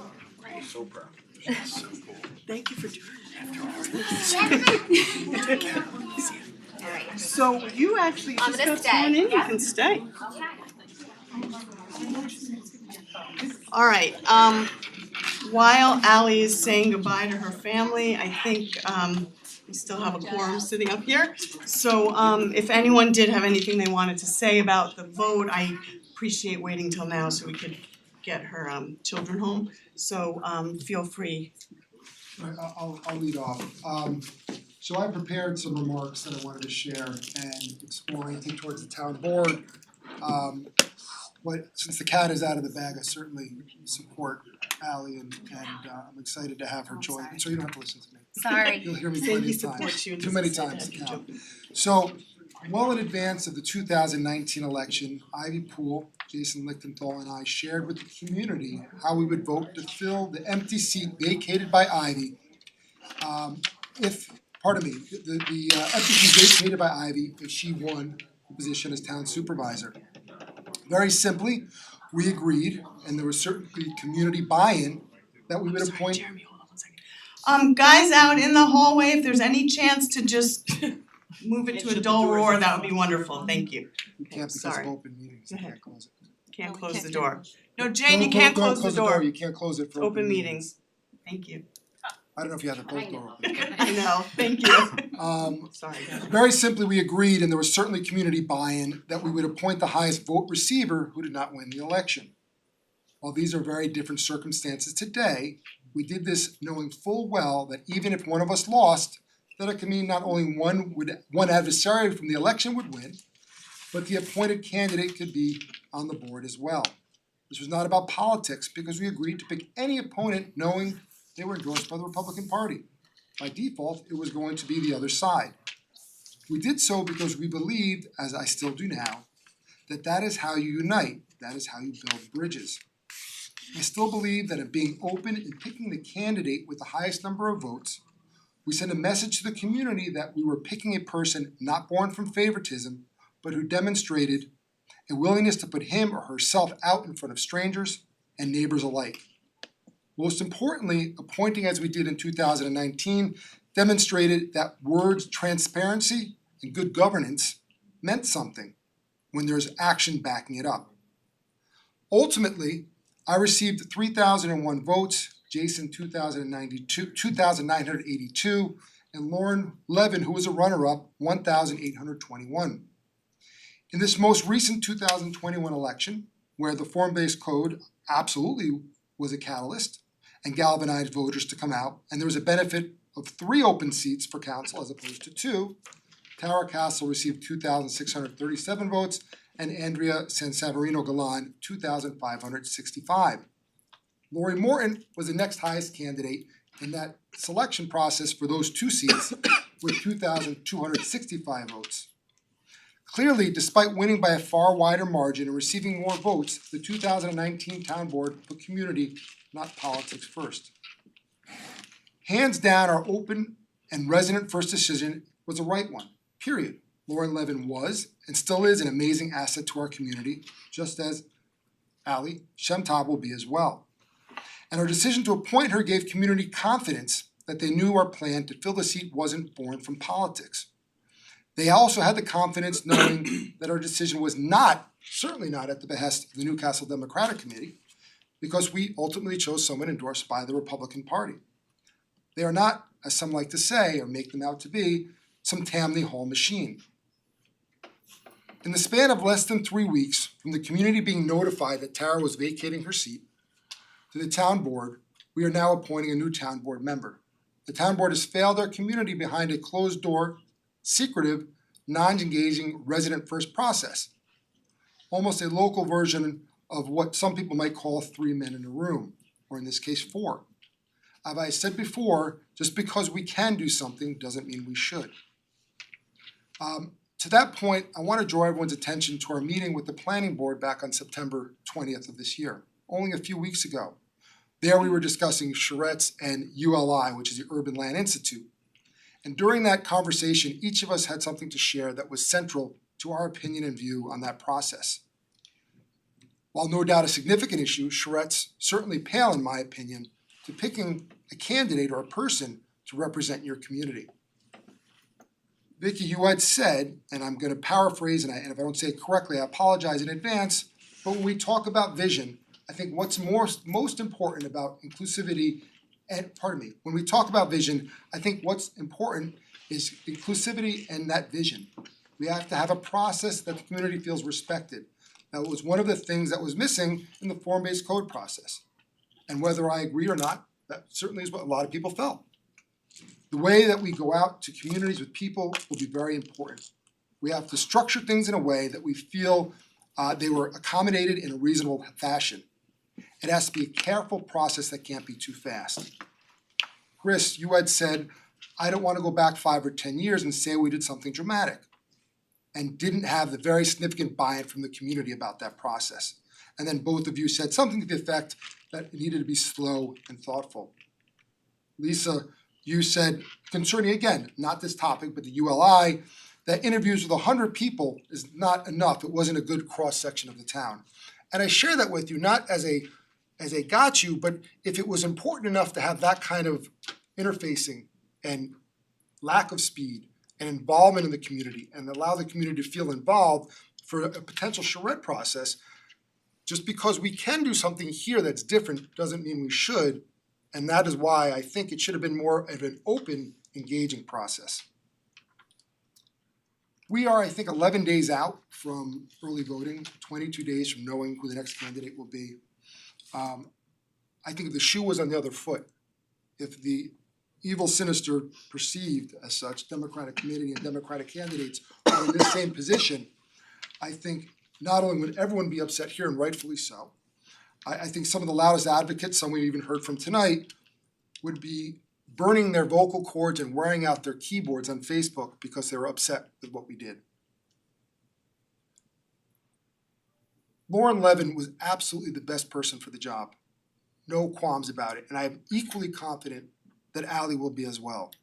And I'm very hopeful that no one, or more importantly, Ali, your mother, your husband, your children, thought for a second, at least not from anyone on this town board, that you are not welcomed and that we're not excited to have you on the town board, or that anyone thinks you can't do a good a job, if not better, than anyone sitting up here.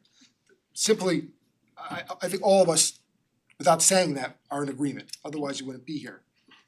You have demonstrated an interest in public service. You said you were working with conflict resolution, which fortunately is not normally an issue in this town, there's not much conflict. So it may not be useful to have that skill set, but if you need it, it's great that you have it here. My complaint is not about you one bit at all, it's just that lack of process that I feel that we should have done a better job from the beginning, more transparent and not as rushed. I really waffled. I really was stuck whether I was going to abstain or vote for you, and to Vicky's credit, Vicky, you know, kind of poked me a few times and I went back and forth, and seeing the reactions tonight and the frustration shouldn't be borne upon you, on your shoulders. And at some point, even if I disagree, or Vicky or Lisa or Chris disagrees, or anyone who's up here disagrees, it's incumbent upon us to sort of suck it up and try to get rid of the spans and have more bridge. So I thank you for bringing whatever tools you have to build a bridge. I don't know what they are. But I'm excited to have you join us, and we will push forward, we will disagree, we will agree, and we'll get things done. So thank you. Thank you. Anything you wanna say? I'm thinking about it. Does Chris wanna say anything or? Defer to you if you want to. Um, Deputy. I'll say a few words. I don't think I'll be as organized as Jeremy just was. I'll try. First of all, I wanna say, I wanna thank everyone who spoke today. Even though we may differ on a number of things, or we may find that we actually don't differ on many things. To those who are glad that we engage in this process, to those who are not glad about it at all, I do appreciate everyone coming and stating their opinions. And I respect all of those opinions. I think that there are points to be had on both the pros and cons of how we've conducted the process. The way I've looked at it, and I'll share this, I'll blather on a little bit about my thinking. And if it's not appropriate for the town board, so be it. I served on the school board for about 10 years, and so I hope you'll forgive me for taking a bit of that baggage with me. It was a nonpartisan position, and we had a clear focus, which was the best interests of students. So that was quite easy. This is a little different. And the way I've approached this, and I'm going to talk about efficiency and democracy, so I'm gonna touch on the efficiency part for now. The way I've looked at this is to think about what is the best interests of this town. We have a $46 million budget, we have a hardworking administration, a lot of departments, town council, boards and commissions, many people who make this town run so effectively and beautifully. We also now have an in-person quorum requirement when we are definitely not out of COVID. And like Lisa said last week, we almost were unable to complete the town board budget sessions.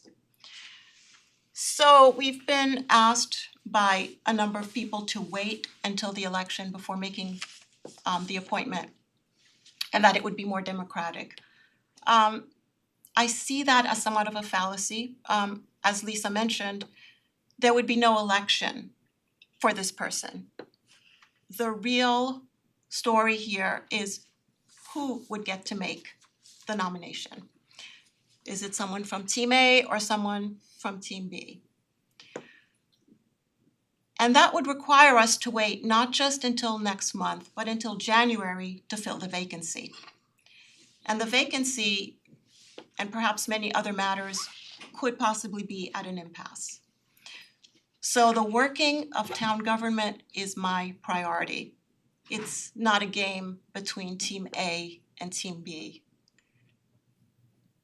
In the larger context, all council members are temporary. The town was here before us. The town will be here after we are gone. And we have a responsibility toward it more than to ourselves. As to the democratic process, as I said before, no matter who wins this election, it would be a nomination from this table. No one knows who either of the candidates would want to nominate. The filling of a vacancy is a well-established protocol, whether it's on a governing board or on a private board. I've been involved in it before on other boards. Both efficiency and the democratic process are embedded in that procedure. We have a right and obligation to fill a vacancy, but a vacancy is filled not for the duration of a term, but only until the next election. So it's a temporary stopgap and not for the entire term. The position will be on the ballot at the next election. So Ally, I was so impressed by your credentials. You are amply suited for the job. Your work as a caseworker and mediator for the Yonkers Community Services will serve you well here. You're a former district attorney. You've worked in the Bronx and at the Westchester DA's office. You've lived here for 6 years in Newcastle. You've engaged in community service through the PTA and through preschool activities. And I know that you grew up in New Rochelle, which is a very diverse environment. And I want to say, of all the people we interviewed, you're the only one who has not been involved in town electoral politics. And I thought that was a plus. I won't say any more about that, but I thought that there was some level of neutrality in that, whether people agree or not. I feel that Ally represents new residents, which is a voice that we haven't had on this town board for a long time. It's a new and needed perspective and sort of two-way. We'll hear from someone with that perspective, and perhaps you will share your views of the town board with new residents in that constituency, and I think that would be very helpful and refreshing for the town. So I just want to say thank you for offering your services to our town, and I want to thank everyone who came by and spoke really from the heart and told us what you thought. And I wish us all good luck. I don't think that Ally is a controversial person, and I think that everyone will enjoy having her on the town board, regardless of your thoughts about the process. So that's all I have to say for now. All right, and I sort of gave my comments before we started this process this evening, but I do want to reiterate what Vicky's saying and let everyone know who spoke tonight, despite it getting a little heated, that we hear you and we've heard you and we always hear you. And while we may disagree on the process and what occurred tonight, I do think it was democratic, and I do appreciate your input that we've been hearing for the last few weeks, and it hasn't gone unheeded. We did take it under advisement. I'm also happy that the town board could, unanimously come together to appoint Ally, because I do think that while we interviewed 5 phenomenal candidates who brought something great to the table, I do think that you shone above them all, and I think that you really will bring collaboration to the town board, as well as a viewpoint and a demographic that we don't necessarily see anymore. I mean, I think all of us have kids who are older, and I feel as though you may see issues that we don't see on a daily basis, and I think that will be invaluable to the board as well. I hope so. Again, I do just want to reiterate to everybody that there was nothing unethical here, there was nothing untoward, and there was no political maneuvering. This was really a story about somebody selling her home, finally getting all contingencies out of the way, and realizing that at that point she was going to move. It was not convenient, I will agree, to putting someone on the ballot. Had she moved earlier, or at least established that she no longer had residency here, I agree it would have been much better to be able to put somebody on the ballot. But that didn't happen. That's the situation we're in. And so we are lucky that we were able to find someone to step up until the next election can happen, who is so phenomenal. So we're happy to have you, and you may even decide you like it and actually want to run for the seat.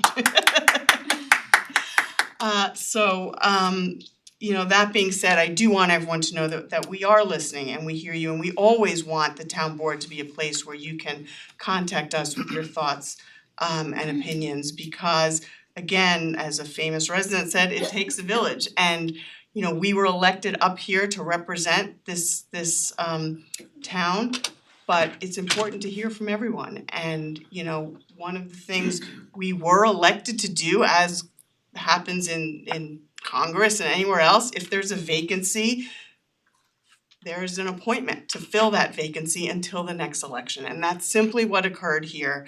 And I feel very thankful that we were able to find such a wonderful candidate. So thank you. We're looking forward to working with you, all of us, and I appreciate it. All right, so welcome, and we're gonna hop right into your first town board meeting after this. And we're actually going to move to the supervisor's report. I don't have much other than we are having in-town Halloween trick-or-treating on October 28th. If you wanna help our very generous merchants, it costs in excess of $500 for each of them. I think actually they're being conservative in that estimate. In candy, there is a donation box downstairs if anyone would like to donate any candy that will be equitably distributed among all our merchants in town.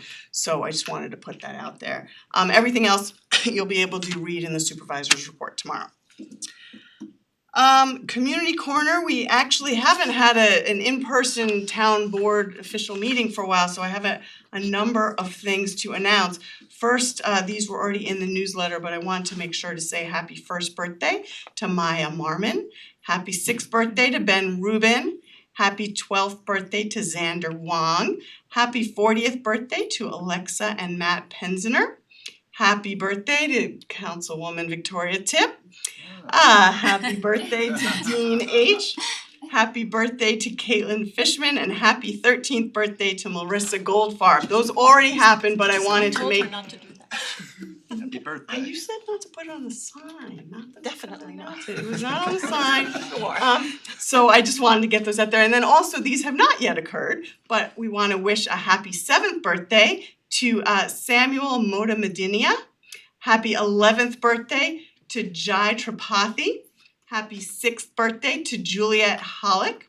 Happy 1st birthday to Annalise Kosagya. Happy 80th birthday to Sue Cap. And then we also want to wish a very good luck to our 6th grade Blue Heat softball team in the GHVSL playoffs that are beginning October 20th. Yay. And That's awesome. So look for your best wishes on the electronic sign in front of the train station. All right, so that being said, and again, if you have anything you would like to announce and you would like to appear on the sign, please send an email to communitycorner@mynewcastle.org. Rob, you've been waiting a while. Anything from the town administrator's report? Not much, just to mention the Ragamuffin Parade is on Sunday, I think at 12:30. Yes. And then, is it Saturday night, is the event at Chapac? Saturday. Saturday night. Mhm. Children's program at Chapac for Halloween. Yes. All right, perfect, thank you. So we will open it up if there is any other public comment and new business other than public comment that we heard already, please. I don't think we wanna go back there. Alright, again, Holly McCall, Newcastle resident, 170 South Bedford Road. Can you guys hear me? Yes. So I actually just wanted to mention that in addition to the election, there's also a proposition on the ballot, the New York State Environmental Bond Act. And I just wanted to ask you all to consider a resolution in support of the Bond Act, just like our legislators have done in the county, as well as some of our neighboring communities. Yes. Thank you. So actually, you preempted my next statement, which is we are considering that. And our legislators are all running for office, so they are a little busy right now. But we have asked our Sustainability Advisory Board has approached us with this, and we've asked them to come speak to the board about this resolution so that we can consider it before it appears on the ballot. All right, so now we are going to open our public hearings. We have a few of them. First, can I have a motion to open a public hearing on local law to amend chapter 131 of the town code with respect to water? So moved. Second. All in favor? Aye. Aye. Okay, and Ally, you're allowed to say aye for those guys. Just so you know. I'm abstaining for the night. To open the public hearing, you can. Ed, do you wanna walk us through this one? Sure, so this is a local law that will amend chapter 131, which as Bart explained to the board when he was here last, has a lot of technical provisions with respect to water service. And it's been many years, I was just actually looking, that this chapter hasn't been amended until the 1990s most recently. So there's a lot that the town DPW has learned just through experience and best practices, and the purpose, as Bart explained, of these amendments is just to bring the code up to date. And he walked the board through each of the changes that are being made and why. Again, they're fairly technical in nature. There haven't been any revisions, suggested revisions. I haven't seen any public comments in terms of the draft legislation. Okay. And I just wanna mention, Bart Carey is here remotely, if any of the board members have any questions for him. Thanks. Hi, Bart. Sorry for keeping you so late. Does anyone have any questions from the board? I would like to ask either Ed or Bart to explain a little further the nature of the changes so that people can understand what we're doing, if that's possible. Bart, yeah. Sure, so there are several, there are numerous changes, most of them are on water service line requirements, technicalities, some of the other ones are on meter testing. There's a new requirement for large water consumers to have their meters tested, and the frequency of testing depends on their water use. There's also a new change for the town to be reimbursed for all water charges. Currently, the town has provisions to be reimbursed for water use through the meter, but this would also add on if there was a case where we had to do repairs to the service line, where we would be able to have the ability to be reimbursed for those costs as well. And the other I think significant change is to the cross connection control program, whereby residents with backflow prevention devices need to get those tested annually. This would make all of those tests due on September 1st, which would give us much more uniform practice to ensure that those are done each year in a timely manner. Thank you. And we did. Those are the major the changes. Yep, and we did talk about this in work session a couple weeks ago, so. Yeah. All right, does anyone have any public comments on this? Who's in the room? All right, is there anyone online who has a public comment on this?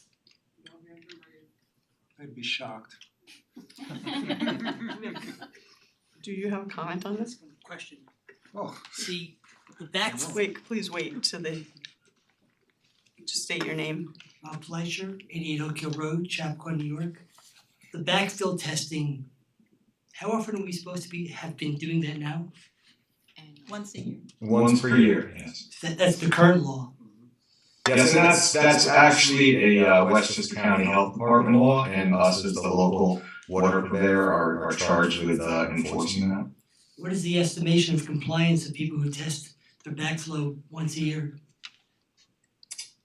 Right now, it's around 65%, so we are looking to improve upon that rate. We should be close to 100%. I guess I'm a self-admitting violator here, but what does that entail?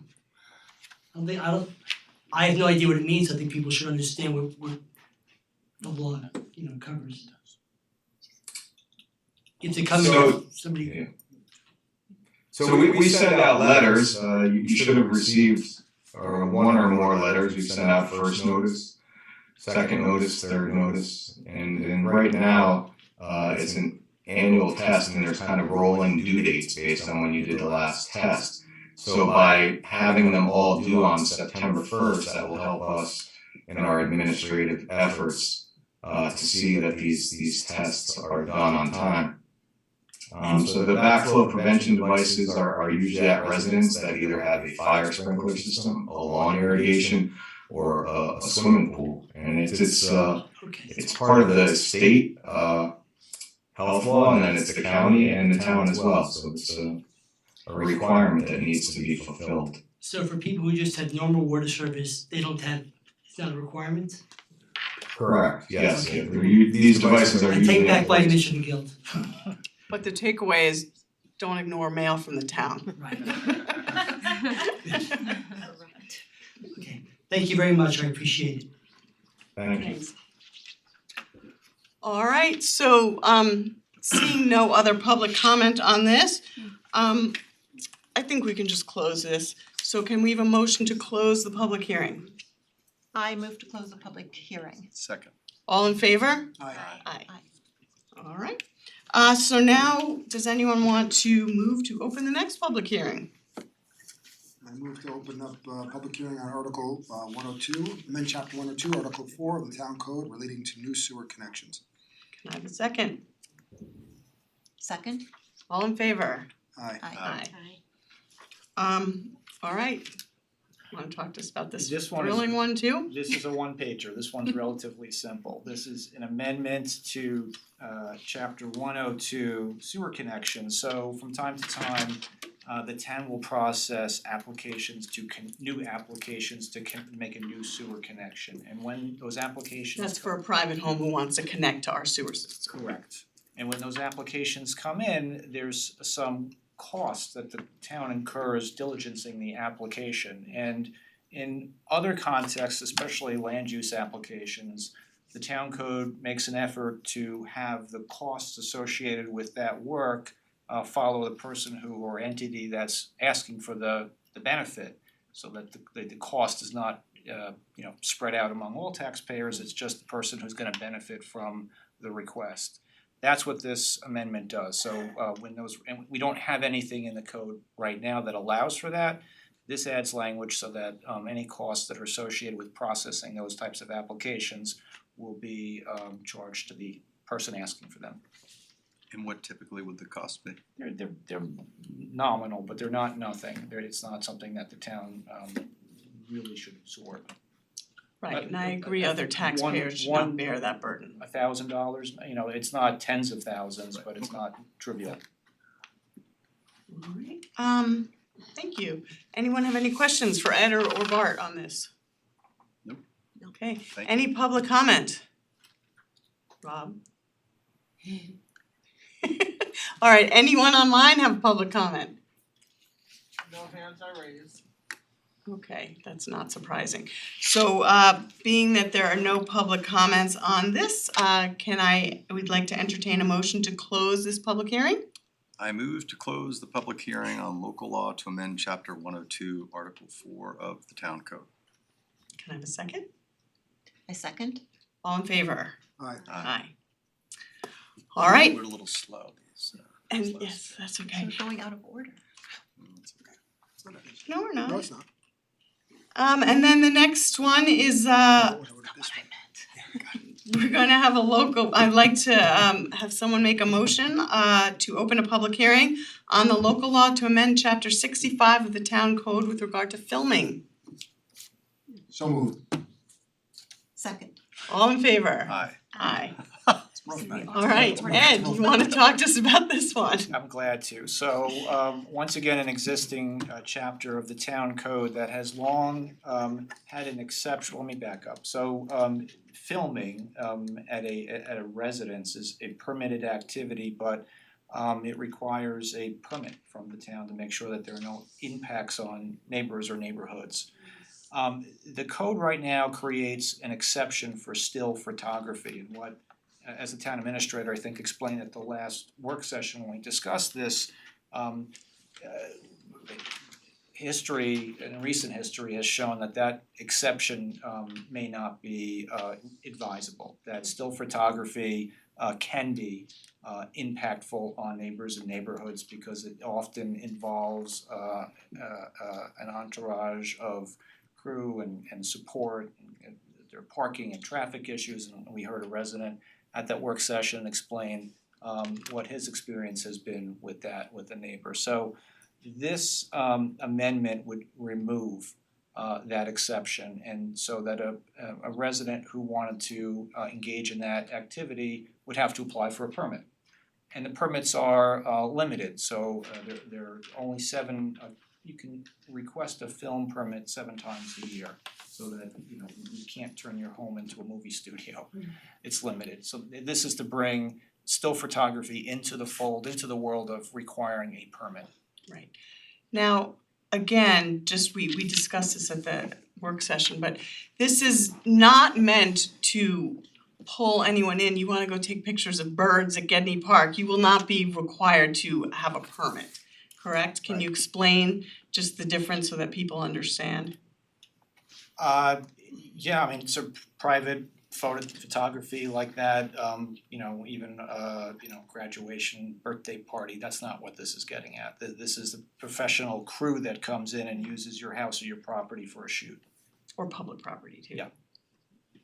Okay, perfect. Anyone else have any questions? I just had one question, which is not in the specific scope of the law we've been discussing, but does the town actually earn any revenue when people do? No, okay. Well, there's a small permit Just fee, the permit but fee, it's right, nominal. okay. All right, any other town board questions? Follow up to Chris's question, I'm sorry, is it a flat fee no matter what, or is it? I'd have to depending check on the fee schedule, I can days, do what that, you're I doing, don't know what where it is offhand, I think it's $1,200 or $1,300. Okay. And then there might be other charges for like if they need police services and things like that, or if they need additional parking, things like that. So it depends on the specific filming project and the size of it. And I think there are duration requirements on that, so if it's gonna last a month, you're gonna pay more than somebody who's Yes, they gonna could they have a could day. have to pay that amount daily. Yep. $1,250 or $1,300 Maybe we should just take a daily. look at that in conjunction with what we're doing here, just to see if it's up to snuff. But it's 12 to 1,500 a day. Yeah, so That's real money. it is. Yeah. Perfect. Yeah, we saw a nice chunk when that film crew was here the other year at 48 Hayes Cross. They made it Filming. rain too, didn't they? They did. All right, any other questions for Ed? Are we still talking about bodies? Yeah, Anyone else on the town board have any comments? No, I'm all set. All right, public comment? If I may? Sure, come.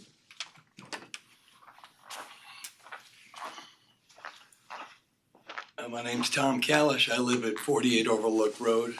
I guess it's Newcastle, but it says Ossining, but I'm the guy who lives next door that I wanna make it clear, I'm not looking to, hurt anybody here.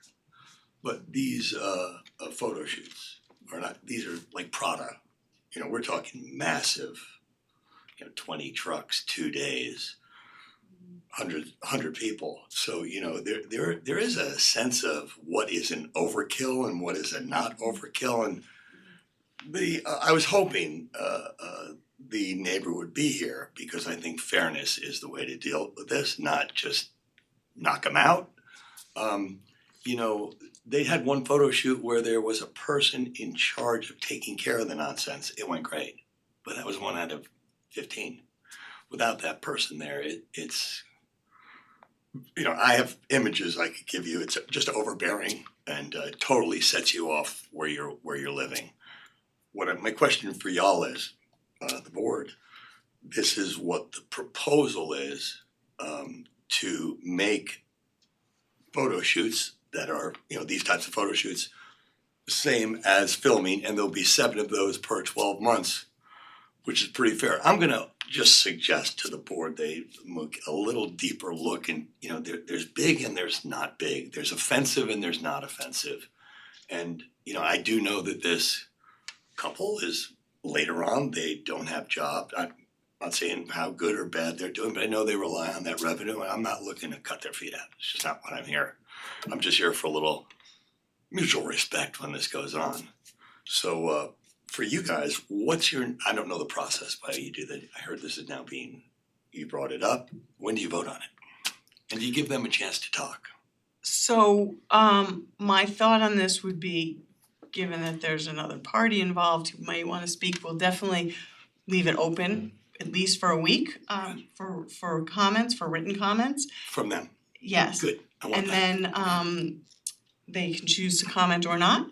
And then we would most likely, depending on the results of that and how much we wanna discuss it further, we would either vote at our next meeting on this, our next public meeting. I'm getting to like these things, so I'm gonna be here, yeah. Oh, good, I'm so glad. This was a good one, by the way. I like being here. We would discuss it at a work session and then potentially vote on it at our next public meeting. Okay, so again, I'm just gonna say for my comment, when you speak to the other party, you know, if there's some understanding of common decency of your neighbor, like, they don't live next to me, I live next, you know, they don't, you know what I'm saying, I'm there, they're not. So you know, it's these giant ones that are the killer. You know, if they have like 3 models and a photographer and a couple of lights inside, it doesn't bother me at all, but that's just not been the case. And when you're doing this for a revenue, you're trying to get the biggest jobs you can, so, you know, that's what I want you guys to consider when you speak to the other party. And again, I don't need you to tell them I'm not looking to hurt them, but I'm letting you guys know that, you know, I don't wanna put anybody in a bad position. I just wanna live the way I anticipated living here and have lived till all this started happening. Right? Thank you.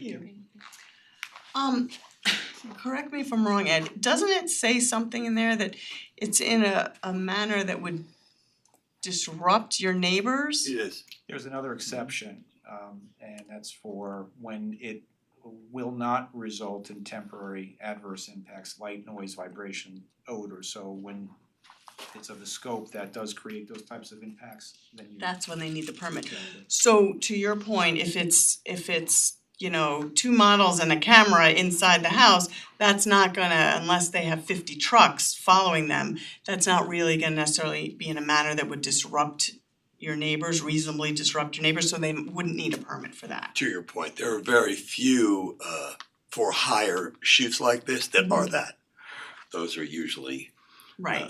Amateurs that do that, not professionals. They don't want that business. The professionals go to the city, they hire edge trucks, catering trucks, you know, their lights at nighttime when it gets dark. The unfortunate situation of this, it's the way our properties are lined up. You come down my driveway, there's an island, and then their driveway. I own the whole island. To get to their house, you have to drive by 120 yards of this island. Those trucks go down, they can't back out. So here's what happens when they leave. My island becomes the turnaround, and you know, as I've told you in the past, they've said, okay, we'll pay you 10 grand to fix your lawn. I don't wanna fix the lawn, I don't want that to happen. Right. So I don't know, you know, where the watermark is on this from what I'm calling an amateur to a professional shoot. So, you know, when you have that talk with the other party, you know, let them, again, this is a discussion, not a, I don't wanna hammer anybody, just a discussion. And it wouldn't just impact your property, it would impact, it's for the entire town, so. But yeah, I get the brunt of it though, yeah. Alright, thank you. Alright, thank you. Any other comments on this from anyone here? Yes, no? I just have a question, right? You don't have to do the whole thing. Yeah. I literally, this is just a question, I don't wanna fight with anybody. Just I'm say your name Cynthia and- Seamus, 765 King Street. Is there anything in this thing that talks about like the number of trucks? I mean, wouldn't that be like a simple?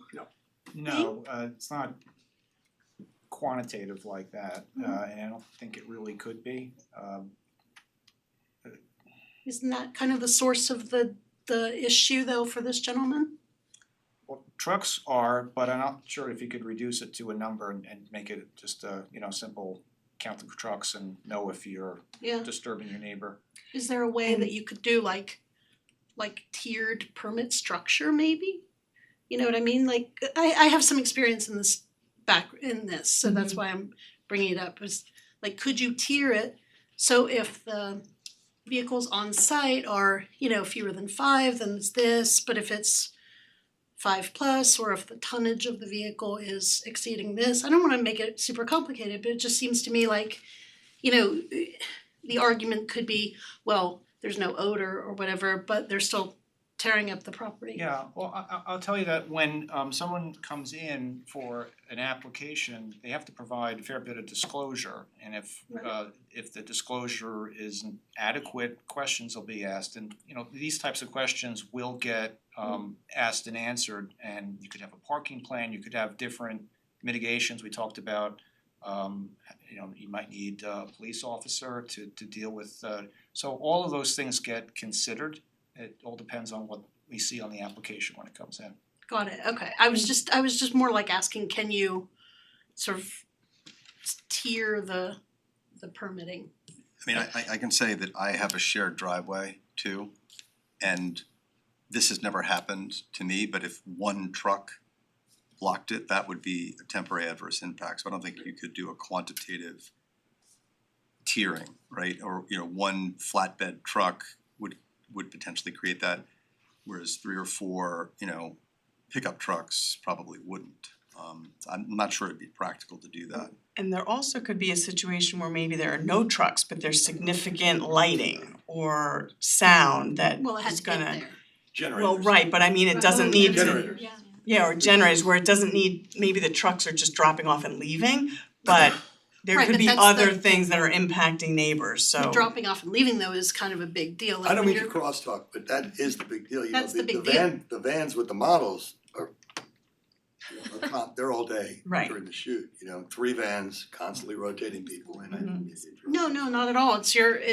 I understand because I've run a lot of photo shoots and video shoots and you have some vehicles that stay there all day, but then you have lots that come in and out. But the big ones are the problem actually, and they tend to do things like hit your walls and, you know, so I was just asking like, I think I was asking, are there ways to make maybe different permits for different scopes or You know, what's scales? the problem with that is it would depend on the size where they could light the trucks, have the trucks stay. Unfortunately, they have a long driveway with very short, you know, in front of their house is a very small The space. turnaround's hard? So, you know, what happens is these trucks literally line the entire driveway.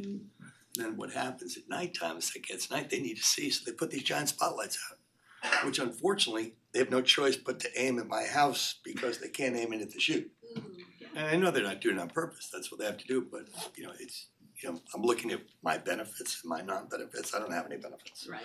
in this situation. Alright, well, so I just- it's a I good was just point. curious if there was a way to sort of make the permit or make the language a little bit, You know, I think it's already in there. yeah, okay. Because when the applicant comes in, they have to present a use plan. They have to talk about sidewalks and streets that are gonna be impacted, parking plans. That all gets described in the application. And then the town administrator can actually add mitigations to the permit. So they'll require them to do different things depending on what the magnitude is. So I think that idea that it needs to be scaled, it already is, and so the mitigations address what we're dealing with. Okay, alright, awesome, thanks. Alright, thank you. Any other public comment? Alright, anyone online? No hands are raised. Okay, so I would suggest that we close the public hearing or leave it, or adjourn the public hearing, If you leave it wanna leave it open open to get that for public potential comments for a comment, week. you wanna adjourn it for a week. Yeah. Okay, so can I have a motion? So moved. I second. All in favor? Aye. And I don't mean to interrupt, you adjourn it for a week, next steps, just so I understand where I'm at. So they have a week, they can bring us comments if they have, and then we'll move forward from there. Okay, so I'll see you at the next meeting, right? Yes. Have a good evening. You Thank too. you, everybody. Alright, so I think that is that's it for the meeting, right? We're just moving to resolutions, right? Alright, consent agenda. Okay, so does anyone wanna start with the resolutions? Sweet. Alright, I move to adopt the consent agenda as submitted consisting of the following as referenced below. That's sufficient, correct, or do you want me to go through each and every one? It's not necessary, you could just say as described in the agenda. As described in the agenda below. I second. Good work. All in favor? Aye. Aye. Alright, I move to approve the payment of claims in the amount of $632,844.29 listed on the summary pre-check writing report and detail voucher detail report, both dated October 14th of this glorious year. Checks will be printed and distributed to each claimant listed on Wednesday, October 19th, 2022. I second. All in favor? Aye. Aye. You wanna go next? Oh, sure, okay, I move to authorize the promotion of John Markowitz III from laborer 0425-05 within the Parks Department to motor equipment operator 0427-02 within the Department of Public Works at the annual salary of $70,531.45. This is Group 7, Step 3, effective November 28, 2022. Second. All in favor? Aye. Aye. I move to authorize the hiring of Kevin McCarville for the position of recreation attendant 0275-05 within the Recreation and Parks Department at the rates described below in the agenda, effective October 19, 2022. Second. All in favor? Aye. Aye. I move to authorize the hiring of Dominic Matthews for the position of recreation attendant 0275-05 within the Recreation and Parks Department at the rates described in the agenda, effective October 19, 2022. Second. All in favor? Aye. Aye. Aye. Authorization to increase pay rate parks. I move to authorize the pay rate increase of Bosco Castillo, seasonal laborer 0425-05 within the Recreation and Parks Department from $15 per hour to $16 per hour effective October 24, 2022. I second. All in favor? Aye. Aye. Authorization to hire a part-time court attendant. I move to authorize the hiring of Kenneth McGrath to the position of part-time court attendant 0051-02 within the police department at the hourly rate of $35 per hour effective retroactively to September 15, 2022. I second. All in favor? Aye. Aye. Authorization to appoint Holocaust and Human Rights Committee. I move to authorize the appointment of Robin Keels and Joshua Lungin as student members of the Holocaust and Human Rights Committee for the term of 1 year, effective retroactively to September 6, 2022. I second. All in favor? Aye. Aye. That's it? Do we have an email resolution, I think? There was an email resolution. There was, The guest house. oh, the guest house. Yes. Do we have a resolution on It's it? in- I Yeah, he emailed emailed it to us. So no, It's a long Let's one. see. Alright, who wants it? Ally? finish. No, No, This no. may be one. Trial by fire. I mean, you see petition. some hazing This is going not on. Yes. This might be Alright, one you I'm can joking. vote on, I'm actually. joking. Alright, so we can just start off from the beginning. I move to adopt the following resolution, whereas the town board has issued various approvals to permit residential and retail development at Chapel Crossing, including but not limited to approval for a multifamily planned development district, MFPD, on the eastern portion of the site known as the East Village, as shown in the preliminary development concept plan, PDCP. There are multiple whereas clauses here moving forward. Now therefore be it resolved that the town board hereby declares its intent to reestablish itself as lead agency with respect to the guest house application and directs the planning department to circulate notice of the same and all relevant documentation to all involved and interested agencies. And be it further resolved that the town board refers the guest house application to the Westchester County Planning Board pursuant to General Municipal Law 239-M and Westchester County Administrative Code. Be it further resolved that the town board schedules a public hearing on the guest house application which seeks approval for the replacement of the guest house with a new structure designed to replicate its architectural and historical qualities and serve as a clubhouse for new residents of the East Village for Tuesday, November 29th, 2022 at the Town of Newcastle Town Hall, 7:30 p.m. or as soon thereafter as reached on the agenda that evening.